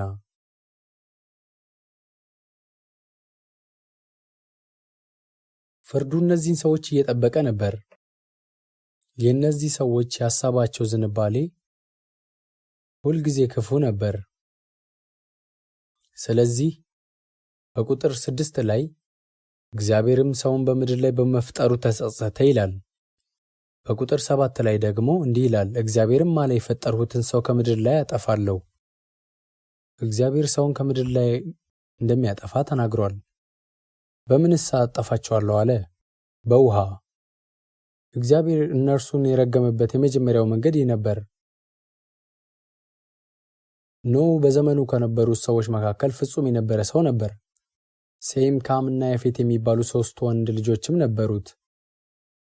ይህ በቁጥር 10 ላይ ተገልጿል። እንደምንመለከተው በአሁኑ ጊዜ በዚህ ምድር ላይ የሚኖሩ ሰዎች የሴም ነገድ የሆኑ የእስያውያን ዘር፣ የያፌት ነገድ የሆኑ የአውሮፓውያን ዘር ወይም የካም ነገድ የሆኑ የአፍሪካውያን ዘር ናቸው። እነዚህ 3 አይነት ሰዎች በዚህ ምድር ላይ መኖራቸው ተግባራዊ የሆነ ንድፈ ሐሳብና በስነሰብ ወይም አንትሮፖሎጂ ጥናት ውስጥ እንኳን በግልጽ የሚታይ ተግባራዊ መርህ ነው። ሰዎች በዚህ መሰረት ምርምር ያካሂዳሉ። ማንም ከዚህ እውነት ማምለጥ አይችልም። አሁን ቁጥር 18ን አንብብ።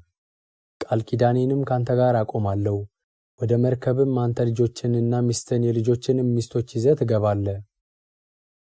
ስለዚህ ስንት ሰዎች ነበሩ? 8 ሰዎች አይደል? ቀጥሎ ወደ ቁጥር 13 ምዕራፍ 7 ቁጥር 13 በዚያውም ቀን ኖህ ወደ መርከብ ገባ፣ የኖህ ልጆችም ሴም፣ ካም፣ ያፌትና የኖህ ሚስት 3ቱም ልጆች ሚስቶች ከእርሱ ጋር ገቡ።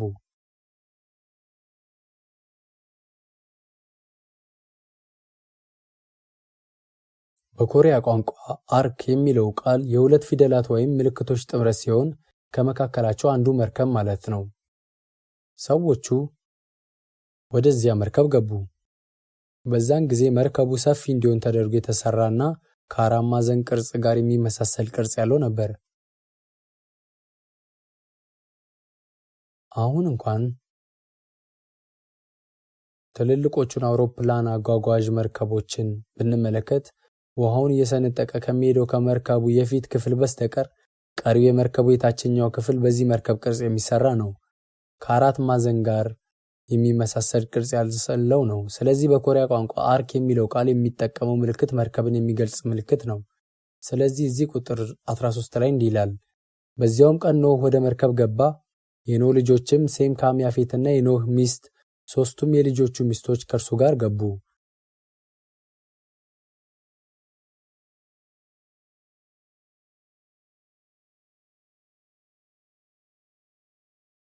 ወደ መርከቡ የገቡበት ቀን ነበር። ወደዚያ መርከብም የገቡት 8 ሰዎች ነበሩ። በቻይና ስለ ሰማይና ምድር ትልቅ ለውጥ የሚያወራ ፈሊጥ እንኳን አለ። እና የቻይንኛ ፊደላትን የሚጠቀሙ ሰዎች በአንድ ቃል ውስጥ እንደዚህ ያሉ ምልክቶችን መፍጠር የሚችሉት እንዴት ነበር? እስኪ እንመልከት። ይህ ምልክት ማለት መርከብ ማለት ነው። ይህን ጨምሩና 8 ሰዎች ወደ መርከቡ ገቡ ማለት ነው። ይህ በጣም እንግዳ ነው አይደለም? 8 የሚለውን የሚገልጽ ይህ ምልክት አለ። ከዚያም መርከብን ከሚገልጸው ከዚህ ምልክት ጋር የተጣመረ መግቢያን የሚለውን የሚገልጽ ምልክት አለ። በሌላ አነጋገር የሚያሳየው 8 ሰዎች ወደ መርከቡ መግባታቸውን ነው። ይህ እንግዳ ነገር አይደለምን? የሆነ ነገር ያወቁ ይመስላል። በጣም የሚገርም ነው። ነገር ግን በመጽሐፍ ቅዱስ እንደተገለጸው በዚያ ቀን 8 ሰዎች ማለትም ኖህና ሚስቱ፣ የበኩሩ ልጁ ሴም እና ሚስቱ፣ ካም እና ሚስቱ፣ ያፌትና ሚስቱ ሆነው ወደ መርከቡ ገብተዋል።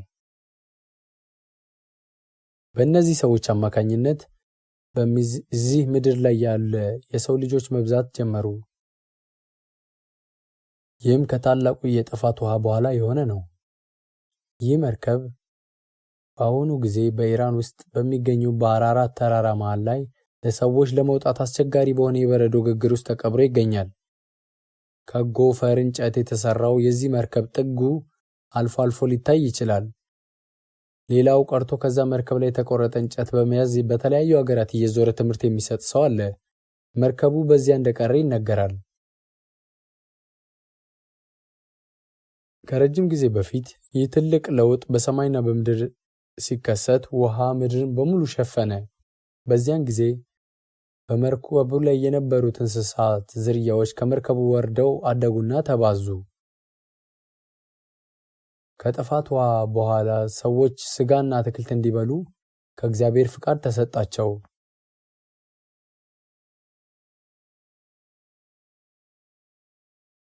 ስለዚህ ሰዎቹ አትክልቶችን ብቻ ሳይሆን ስጋንም ይበሉ ነበር። ሰውነታችን አትክልትና ስጋን ሁለቱንም እንዲበላ ተደርጎ የተሰራ ነው። በኦሪት ዘፍጥረት ምዕራፍ 7፣ 8፣ 9 እና 10 ላይ እነዚህ ሰዎች መባዛት እንደጀመሩና ቁጥራቸውን መጨመር እንደጀመረ እንመለከታለን። ስነ ሰብን ወይም አንትሮፖሎጂን የሚያጠኑ ሰዎች ይህንን እንደመነሻ አድርገው ካልተጠቀሙበት በሁሉም ጥናታቸው ላይ ስህተት ይሰራሉ። ከዚያም በኦሪት ዘፍጥረት ምዕራፍ 11 ላይ በጥፋት ውሃ ሊጠፉ የተቃረቡት የሰው ልጆች በሕይወት ወጥተው ብዙ ልጆች መወለድ ጀመሩ። ብዙ ሰዎች ተወልደውም አብረው ይኖሩ ነበር።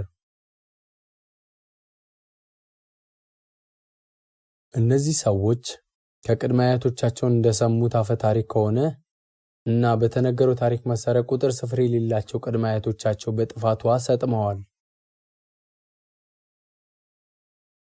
በዚህ ምድር ላይ ብዙ ሰዎች ስለጠፉ እርስ በርሳቸው እንደገና በመስጠም እንዳንሞት እንጠንቀቅ ተባባሉ እና እግዚአብሔር ቃል ተቃራኒ ሆነው መስራት ጀመሩ። ነገር ግን እግዚአብሔር ታላቁን የጥፋት ውሃ ካወረደ በኋላ ምድርን የሚያጠፋ የጥፋት ውሃ ፈጽሞ አይኖርም። ቀስተ ደመናንም እንደ ምልክት አሳየ። ዛሬም ሰዎች ዝናብ ከዘነበ በኋላ ቀስተ ደመና ሲያዩ ዝናቡ እንደቆመ ያስባሉ። በኦሪት ዘፍጥረት ምዕራፍ 11 ላይ ግን ታላቅ ነኝ ብሎ የሚኮራ አንድ ሰው ሰዎችን አንድ ላይ ሰብስቦ ሕዝቡን የሚገዛበት ትልቅ ግንብ እንዲሰሩ ሐሳብ አቀረበ።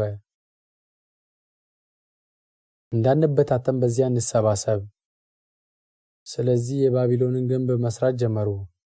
ይህ በኦሪት ዘፍጥረት ምዕራፍ 11 ላይ ይገኛል። ምድር ሁሉ አንድ ቋንቋ ነበራት ይላል። ምድርም ሁሉ በአንድ ቋንቋና በአንድ ንግግር ነበረች ሲል በጉሮሯቸው በኩል አድርጎ ካፋቸው የሚወጣው ድምፅ አንድ ነው ማለቱ ነው።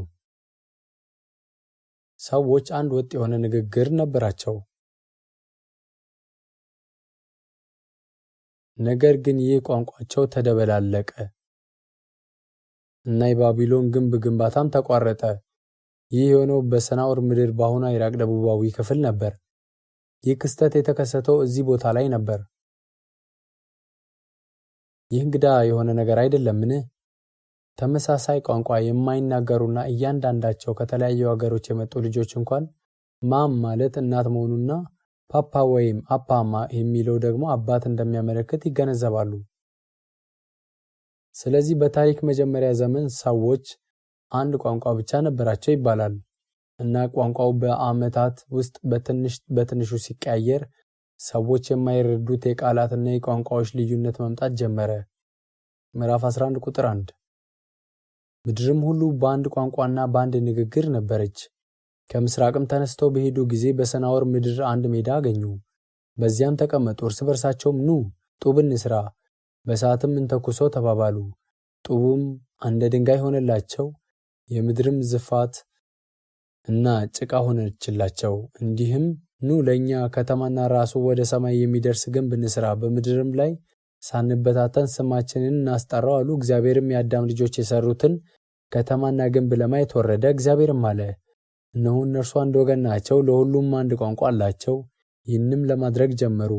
አሁን ያሰቡትን ሁሉ ለመስራት አይከለከሉም። ኑ እንውረድ፣ አንዱ የአንዱን ነገር እንዳይሰማው፣ ቋንቋቸውንም በዚያ እንደባልቀው። እግዚአብሔርም ከዚያ ምድር ሁሉ ላይ በተናቸው፣ ከተማይቱንም መስራት ተዉ። ስለዚህም ስሟ ባቢሎን ተባለ። እግዚአብሔር በዚህ የምድርን ቋንቋ ሁሉ ደባልቋልና። ከዚያም እግዚአብሔር በምድር ሁሉ ላይ እነርሱን በትኗቸዋል። ስለዚህም ሁሉም ከሰናዖር ምድር ከባቢሎን ምድር ተበተኑ። ምክንያቱም ለምሳሌ ተቆጣጣሪዎቹ ጡቦቹን ተሸክመው ይዘው ወደ ላይ እንዲመጡ ከታች ያሉትን ሰራተኞች እየጠበቁ ነበር። ነገር ግን ሰራተኞቹ ወደ ላይ እንዳልመጡ በማየታቸው ከላይ ሆነው ይጮሁባቸው ነበር። ቋንቋቸው ግን ተደበላልቆ ነበር። እርስ በርሳቸው መግባባት አይችሉም ነበር። ከታች የሚመጣው ሰው ከላይ ያለው ሲጮህ ይሰማው ነበር። ነገር ግን ወደ ላይ ውጣ ያለው ይሆን ወይም ወደ ታች ተመልሰው ውረድ ብሎ እየነገረው ይሆን ምንም ማወቅ አልቻለም። ስለዚህ በቃ ችግር የለም ልመለስና እረፍት ላድርግ እያለ ወደ ኋላ ይመለስ ነበር። የተፈጠረው ይህ ነበር። የግንቡ ግንባታ ቆመ። ሁሉም ሰው ተበታተነ። በቋንቋ ከሚግባባቸው ሰዎች ጋር አብሮ ሄደ። አንድ ሰው ምናልባት መስራት መቀጠል አለብኝን ወይስ እዚህ አሸዋ ላይ ጋደም ልበልና ራሴን ላመቻች ብሎ ሊሆን ይችላል። ከዚያም እግሮቹን ዘርግቶ ረጅም እንቅልፍ ሊወስደው ይችል ነበር። ከእንቅልፍ ሲነቃ ግን ሁሉም ሰው እንደሄደ ይረዳ ነበር። የሰው ልጅ በዚህ መንገድ ተበታትኖ ነበር። እናም በተበታተኑ የሰው ልጅ ታሪክ ውስጥ እግዚአብሔር አንድ ሀገርም መረጠ። ከተበተኑት እያንዳንዳቸው የራሳቸው ቋንቋ ካላቸው ብዙ ሕዝቦች ሁሉ እግዚአብሔር ከሴም የዘር ሐረግ ውስጥ አንድ ሰው መረጠ። ይህ ሰውም የአይሁድ ሕዝብ ቅድመ አያት የሆነው አብርሃም ነበር። አሁን ወደ ኦሪት ዘፍጥረት ምዕራፍ 12 እንመለስ። ኦሪት ዘፍጥረት ምዕራፍ 12ን ከቁጥር 1 ጀምሮ እናንብብ።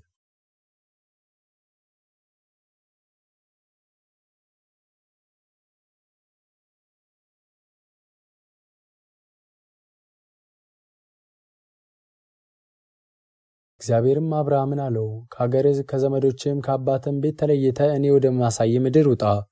ታላቅ ሕዝብም አደርግሃለሁ፣ እባርካለሁ፣ ስምህንም አከብረዋለሁ፣ ለበረከትም ሁን። የሚባርክውንም እባርካለሁ፣ የሚረግሙህንም እረግማለሁ። የምድር ነገዶችም ሁሉ በአንተ ይባረካሉ። አብርሃምም እግዚአብሔር እንደነገረው ሄደ። ሎጥም ከእርሱ ጋር ሄደ። አብርሃምም ከካራን በወጣ ጊዜ 75 ዓመት ሰው ነበር። እዚህ ላይ እናቁምና ይህን ለአፍታ እናስብ።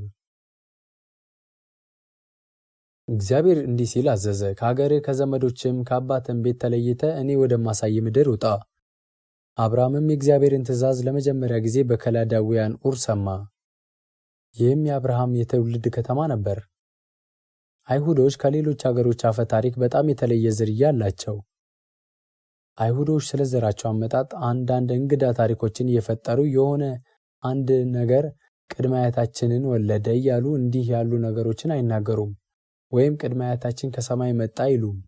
አይሁዶች ቅድመ አያታቸው እጅግ መራራ ጠላታቸው ከሆነችውና ከአሁኗ ኢራቅ እንደመጣ ይናገራሉ። ኡር የኢራቅ ደቡባዊ ከተማ ነበረች ይላሉ።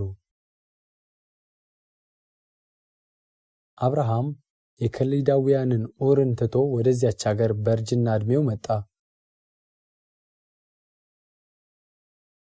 እግዚአብሔር ለዚህ ሰው የሰጠው ትእዛዝ በአይሁድ ታሪክ እስከ ዛሬ ድረስ መነገሩን ቀጥሏል።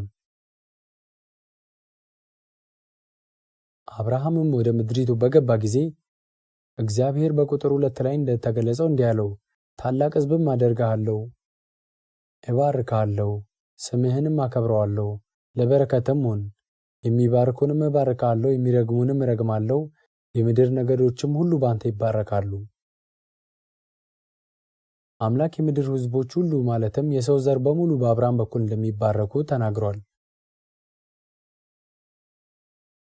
እግዚአብሔር ዕቅዱን በአብርሃም በኩል ገልጦ ለዚህ አንድ ሕዝብ ቅድመ አያት አድርጎ መረጠው። ይህም የእግዚአብሔር ቅዱስ ቃል በእርሱ በኩል እንዲገለጽ እና የዓለም ሕዝቦች ሁሉ እንዲማሩት፣ እንዲከተሉትና እንዲጠብቁት ለትምህርቱ ምሳሌ እንዲሆን ነው። እናም እግዚአብሔር ለአብርሃም በእርጅናውና ከዚያ በኋላ ልጅ መውለድ በማይችልበት ጊዜ ይህም ምድር ሊሰጠው ቃል ገባ። እግዚአብሔርም አለ፣ የሚባርኩህንም እባርካለሁ፣ የሚረግሙህንም እረግማለሁ። እነዚህን ቃላት እንግዳ አይደሉምን? የአይሁድን ታሪክ ብንመለከት አይሁዶችን እንዲሰቃዩ ካደረገ በኋላ ያልጠፋ አንድም ሕዝብ እንደሌለ እንረዳለን። አይሁዶችን ያስጨነቋቸው የነበሩ በዚች ምድር ላይ የሚኖሩና ያሉ አገራት ሁሉ በመጨረሻ ላይ ተናውጠዋል ወይም ተቀጥተዋል። ይህ የዓለም ታሪክ ነው። ሂትለር አውሮፓን ለመቆጣጠር በወታደራዊም ሆነ በሁሉም ዘርፍ ኃይል ያለው ሰው ነበር። ነገር ግን አይሁዶችን ማሳደድ ከጀመረ በኋላ መፈራረስ ጀመረ። እናም በሚገርም ሁኔታ በጃፓን ውስጥ በሁለተኛው የዓለም ጦርነት ማብቂያ ላይ ጃፓናውያን ሂትለር ሳያውቅ አይሁዳውያንን በድብቅ የረዱባቸው ብዙ አጋጣሚዎች ነበሩ። ጃፓን የጀርመን አጋር እንደመሆኗ መጠን የአይሁድን ሕዝብ ለመጠበቅ ግን ጃፓን ከሂትለር ጀርባ በጥንቃቄ ሰርታለች። ስለዚህ በሁለተኛው የዓለም ጦርነት ወቅት በጃፓን የሚኖሩ አብዛኞቹ የውጭ ዜጎች አይሁዳውያን ነበሩ። ይህ እንግዳ ነገር አይደለምን? በጃፓን ውስጥ ሌላ ልዩ ነገር ተከሰተ። አንዲት ጃፓን ተናጋሪ የአይሁዳውያን እንግልት፣ ስቃይ በጀርመን መጀመሩን በሰማ ጊዜ እንዲህ አለ። የሰውየው ስም ቶይሂኮ ካጋኦ ነበር እና ጀርመን እንደምትወድቅ ተናገረ። እናም በዚህ ምክንያት የሰው እስር ቤት ገባ። ከሞት መስመር ባሻገር የሚል መጽሐፍ ጻፈ። እጅግ የሚደንቅ ሰው ነበር። ነገር ግን ጀርመን ትወድቃለች ሲል ከጃፓን መንግስት አንጻር ሲታይ ጃፓንም አብራ ትወድቃለች እንደማለት ነው። ምክንያቱም አጋሮች ነበሩ። ጃፓን፣ ኢጣሊያና ጀርመን አጋር ሀገራት ነበሩ። በዓለም የበላይነት እንዲኖራቸው አልመው ነበርና ጃፓን እስያን እንድትመራ፣ ጣሊያን አፍሪካ እንድትመራ፣ ጀርመን ደግሞ አውሮፓ እንድትመራ አቅደው ነበር። ይህ የሶስተኛው የዓለም መጀመሪያ ነበር። እነዚህ ሀገራት ለዚህ የተዘጋጁ ስለነበር ጃፓን ጀርመን ትወድቃለች ያለውን የጃፓናዊ ተናጋሪ ሰው ንግግር ስትሰማ በጣም ደነገጠች እና ወደ እስር ቤት አስገቡት። ይህ ሰው የጠቀሰው ቃል የሚባርኩንም እባርካለሁ፣ የሚረግሙንም እረግማለሁ ከሚለው ጥቅስ የተወሰደ ሲሆን አይሁዳውያንን ቢንቁ ይወድቃሉ ማለት ነበር።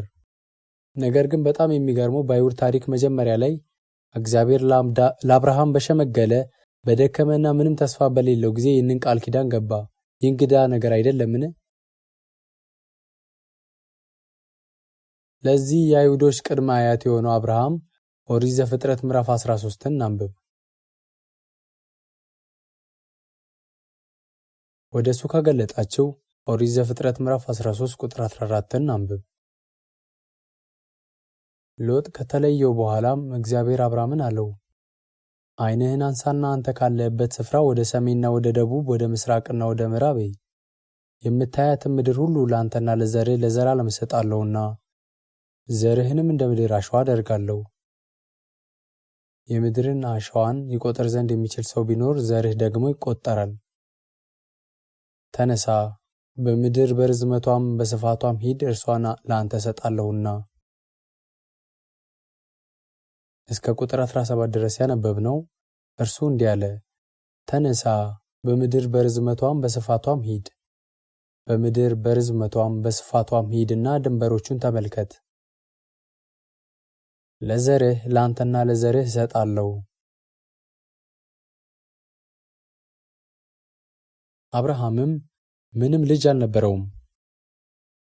ያሳሰበው እርጅናው ነበር። ነገር ግን እግዚአብሔር እንዲህ ያለ ቃል ኪዳን ሰጠው። ኦሪት ዘፍጥረት ምዕራፍ 15 ከቁጥር 13 ጀምረን እናንብብ።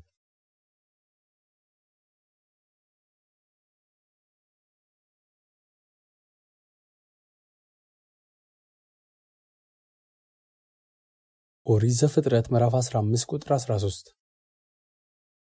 እግዚአብሔር አብርሃምንም አለው፣ ዘርህ ለእርሱ ባልሆነች ምድር ስደተኞች እንዲሆኑ በእርግጥ እወቅ። ባሪያዎች አድርገውም 400 ዓመት ያስጨንቋቸዋል። ደግሞም በባርነት በሚገዟቸው ሕዝብ ላይ እኔ እፈርዳለሁ። ከዚያም በኋላ በብዙ ከብት ይወጣሉ። አንተ ግን ወደ አባቶች በሰላም ትሄዳለህ፣ በመልካም ሽምግልና ትቀበራለህ። በአራተኛው ትውልድ ግን ወደዚህ ይመለሳሉ። እዚህ ላይ አንድ እንግዳ ነገር ተናግሯል አይደል? እንደ ህልም የሆነ ነገር ይመስላል። አብርሃም አርጅቶ ስለነበር ልጅ መውለድ አልቻለም። እግዚአብሔርም ይህም ተስፋ ቃል ለአብርሃም በሰጠው ጊዜ አብርሃም በጉዳዩ ላይ ምንም መተማመን አልነበረውም። ስለዚህ አብርሃም ሚስቱን ሰምቶ በሚስቱ አገልጋይ በአጋር በኩል ወንድ ልጅን ወለደ። የዚያ ልጅ ስም እስማኤል ነበር።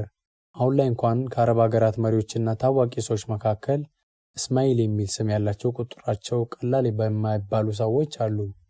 ከመካከላቸውም ከአብርሃም የዘር ሐረግ የመጡ ብዙዎች አሉ። ይሁን እንጂ ቃል የተገባለት ብቸኛ ልጅ የተስፋ ቃል ልጅ ይስሐቅ ነበር። አብርሃም ግን ትዕግስት አጥቶ ነበርና ልጅ ወለደ። በዚህ ልጅ በኩልም በግብፅ ዙሪያ አንዳንድ በታሪክ የሚታወቁ መሪዎች ተነሱ። በግብፅ አቅራቢያ እስማኤል የሚባል ክልልም ተፈጠረ። እነዚህ ነገሮች ተከሰቱ። ነገር ግን እግዚአብሔር በጊዜው ገና ያልፈቀደው ይስሐቅ የተባለው ልጅ በስተመጨረሻ ተወለደ። እግዚአብሔርም አለ፣ ልጅ ይስሐቅ ከተወለደ በኋላ ዘሮቹ በራሳቸው ባልሆኑ ሀገር እንግዶች ይሆናሉ። በዚያም ለ400 ዓመታት ባሪያዎች ይሆናሉ። በአራተኛው ትውልድ ግን ወደዚች ምድር ይመለሳሉ። እነዚህ ሰዎች ይህን የተስፋ ቃል በትክክል ተቀብለዋል እና እግዚአብሔርም ቃል ኪዳኑን ከእነርሱ ጋር እንዲሆን እንዲፈጽም ፈቃዱ ነበር። ስለዚህ በአዲስ ኪዳን የመጀመሪያ ገጽ ላይ አብርሃም ይስሐቅን ወለደ፣ ይስሐቅም ያዕቆብን ወለደ፣ ያዕቆብም ይሁዳና ወንድሞቹን ወለደ፣ ይሁዳም ከትዕማር ፋሬስንና ዛራን ወለደ ይላል።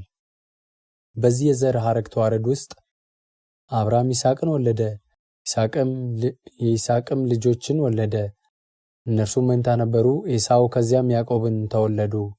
ያዕቆብም ወንዶች ልጆችን ወለደ፣ 12 ወንድ ልጆችም ነበሩት።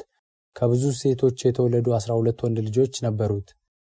እነዚያም ልጆች በሁለት ለ12 የእስራኤል ነገዶች አባቶች ሆኑ። እነሱም 75 ሰዎች ሆነው በኋላ ወደ ግብፅ ሄዱ።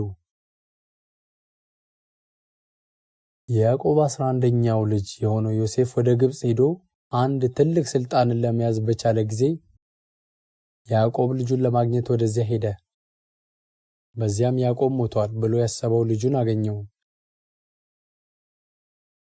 እናም ዘሮቹ በዚያው በግብፅ ውስጥ መኖር ሲቀጥሉ በኋላ ላይ ለባርነት ተዳርገው ያገለግሉ ነበር።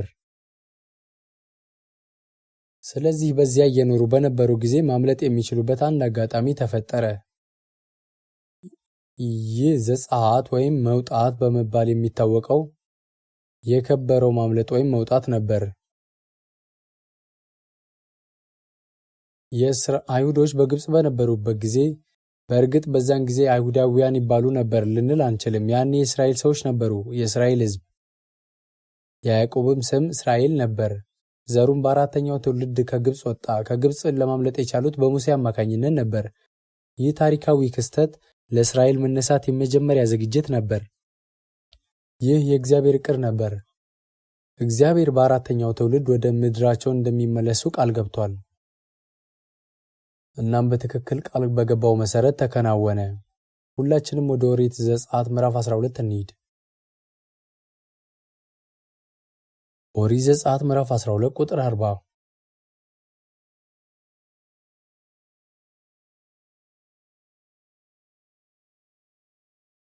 ወደሱ ከገለጻችሁን አንብበው። የእስራኤልም ልጆች በግብፅ ምድር የተቀመጡበት ዘመን 430 ዓመት ነው። እንዲህም ሆነ 430 ዓመት ከተፈጸመ በኋላ በዚያን ቀን እግዚአብሔር ሰራዊት ሁሉ ከግብፅ ምድር ወጣ። ይህች ሌሊት ከግብፅ ምድር ስላወጣቸው ለእግዚአብሔር የተጠበቀች ናትና።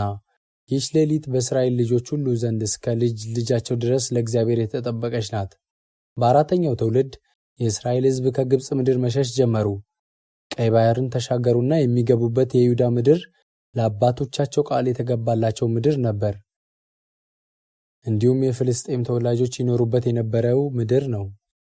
ይህ ምድር አብርሃም ከረጅም ጊዜ በፊት የገዛውንና ለራሱ ለአብርሃም መቃብር ቦታነት ያገለገለውን መሬት ይጨምራል። ዮሴፍም በዚህ እንዲቀበር ጠየቀ።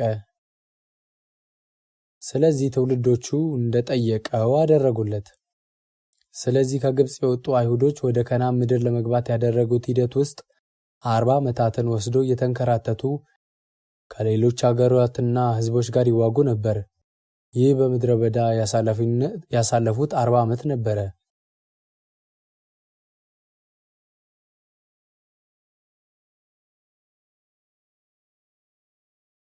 ሕዝቡ አንዴ ወደ ምድሩ ከገባ በኋላ ሀገራቸውን መመስረትና ማዘጋጀት ጀመሩ። ይህም ማለት የአይሁድ ታሪክ በዚህ ዓለም ታሪክ ውስጥ መገለጥ ጀመረ ማለት ነው። የእስራኤል ሀገር በዚህ ዓለም ታሪክ ውስጥ መመስረት ጀመረች። እግዚአብሔር ለአንድ ፍጽምና የጎደለው የሰው ልጅ በየገባው ቃል ለሀገር ምስረታ ዝግጅት ሆነ። ይህች ሀገር ዛሬም አለች። እንደ አንድ ሀገር ተመሰረተች። ሕዝቡ ከ2000 ዓመታት በኋላ ሀገሩን አግኝቶ ግንቦት 14 ቀን 1948 ነፃነቱን አወጀ። ይህችም ሀገር ዛሬም በዓለም ላይ መኖሯን ማንም እንደ ቀላል ሊያስብ አይችልም። እነዚህ የተመለሱት ሰዎች በምድረ በዳ የነበራቸውን ኑሮ ከለመዱ በኋላ ወደ ከነዓን ምድር ገቡ። ምድሩ ውስጥ ከገቡ በኋላም እግዚአብሔር አንድ ንጉሥ እንዲሰጣቸው ጠየቁት። እግዚአብሔር ግን ይህን ሊያደርግ አልፈለገም ነበር። ስለዚህ ሳኦል የሚባል ሰው የመጀመሪያ ንጉሥ ሆነ። እግዚአብሔር በዚህ ሰው አልተደሰተም። ምንም ይሁን ምን ከስልጣን ተወግዶ በምትኩ ዳዊት የሚባል ሰው ንጉሥ ሆኖ ተቀባ። ዳዊት የእስራኤል ንጉሥ ሆነ። ከዚያም በልጁ በንጉሥ ሰሎሞን ዘመን ሀገሩ ይናወጥ ጀመር። ከመጠን በላይ ግብር እየተሰበሰበ ነው የሚልና መሰል ችግሮች ነበሩ። በንጉሥ ሰሎሞን ዘመን ከአገልጋዮቹ አንዱ የሆነው ኢዮርብዓም የሚባል ሰው አመጽ ለመጀመር አስቦ ነበር።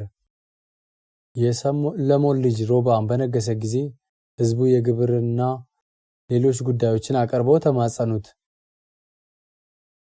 የሰሎሞን ልጅ ሮብዓምም ከአረጋውያን ፖለቲከኞች ይልቅ አብሮት ያደጉትና ብላቴናዎችን አማከረ። እናም ሀገሩ መረባበሽ ጀመረ። በመጨረሻም ሕዝቡ በኢዮርብዓም በኩል ለሁለት ተከፈለ።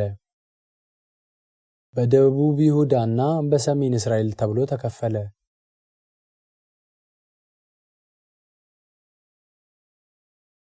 ኢዮርብዓም እስራኤልን ወሰደ። በደቡብ ይሁዳ የሚጠበቀው በሁለት ነገዶች ብቻ ነበር። ስለዚህ በዳዊት ዘመን የተዋሃደው መንግስት የነበረ ቢሆንም በልጅ ልጁ ሮብዓም ዘመን ግን የተከፋፈለው መንግስት ጊዜ ነበር። ኢየሱስ ከመምጣቱ 750 ዓመት በፊት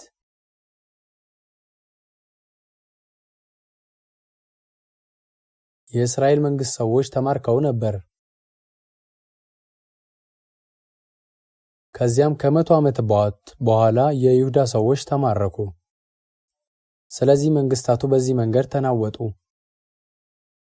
እናም በእስራኤል ምድር የተቀሩት ጥቂት ቀሪ ሰዎች ብቻ ነበሩ። እስኪ እስከዚህ ነጥብ ድረስ ታሪኩን እንከታተል። አብዛኛው የተብራራው ከታላቁ የጥፋት ውሃ በፊት ከነበረው ጊዜ አንስቶ እስከ ኖህ ድረስ ነው። ከዚያም ከታላቁ ጥፋት ውሃ በኋላ የነበረው ታሪክ ነበር። ከዚያም በአብርሃም ጊዜ የነበረው የአርብቶ አደርነት ዘመን ነበር፣ የከብት እርባታ ዘመን። ከዚያም በምድረ በዳ ያሳለፉ ጊዜ ነበር። በመቀጠል ከከነዓን የመቆጣጠር ዘመን ተጀመረ። ከዚያም በኋላ የተዋህዶ መንግስት ጊዜ ነበር። ከዚያም የተከፋፈለው መንግስት ዘመን ነበር። በመቀጠልም የምርኮ ጊዜ ነበር። ከዚያም ሰዎቹ የሚመለሱበት ጊዜ ነበር። በዕዝራና በነህምያ ዘመን ተመልሰው በገዛ ሀገራቸው ላይ ለመግዛትና ለማዘዝ ሞክረው ነበር። ሆኖም ግን ጊዜው በጣም ዘግይቶ ነበር። በግሪክ ኢምፓየር በኩል የተወሰነ እርዳታ ያገኙ ነበር። ነገር ግን አሁንም ተናወጡ እና በሮማ ኢምፓየር አገዛዝ ስር ወደቁ። ከዚያም ኢየሱስ የመጣው በሮማ አገዛዝ ዘመን ነው። የተወለደው በዚህ ጊዜ ውስጥ ነበር። የኢየሱስ ሞት የተፈጸመው በሮማውያን የሞት ቅጣት ነበር። ስለዚህ በሮም በኩል ክርስትና በመላው ዓለም በመሰበክ ጀመረ። ዛሬ እዚህ ላይ እናብቃ። እንጸልይ።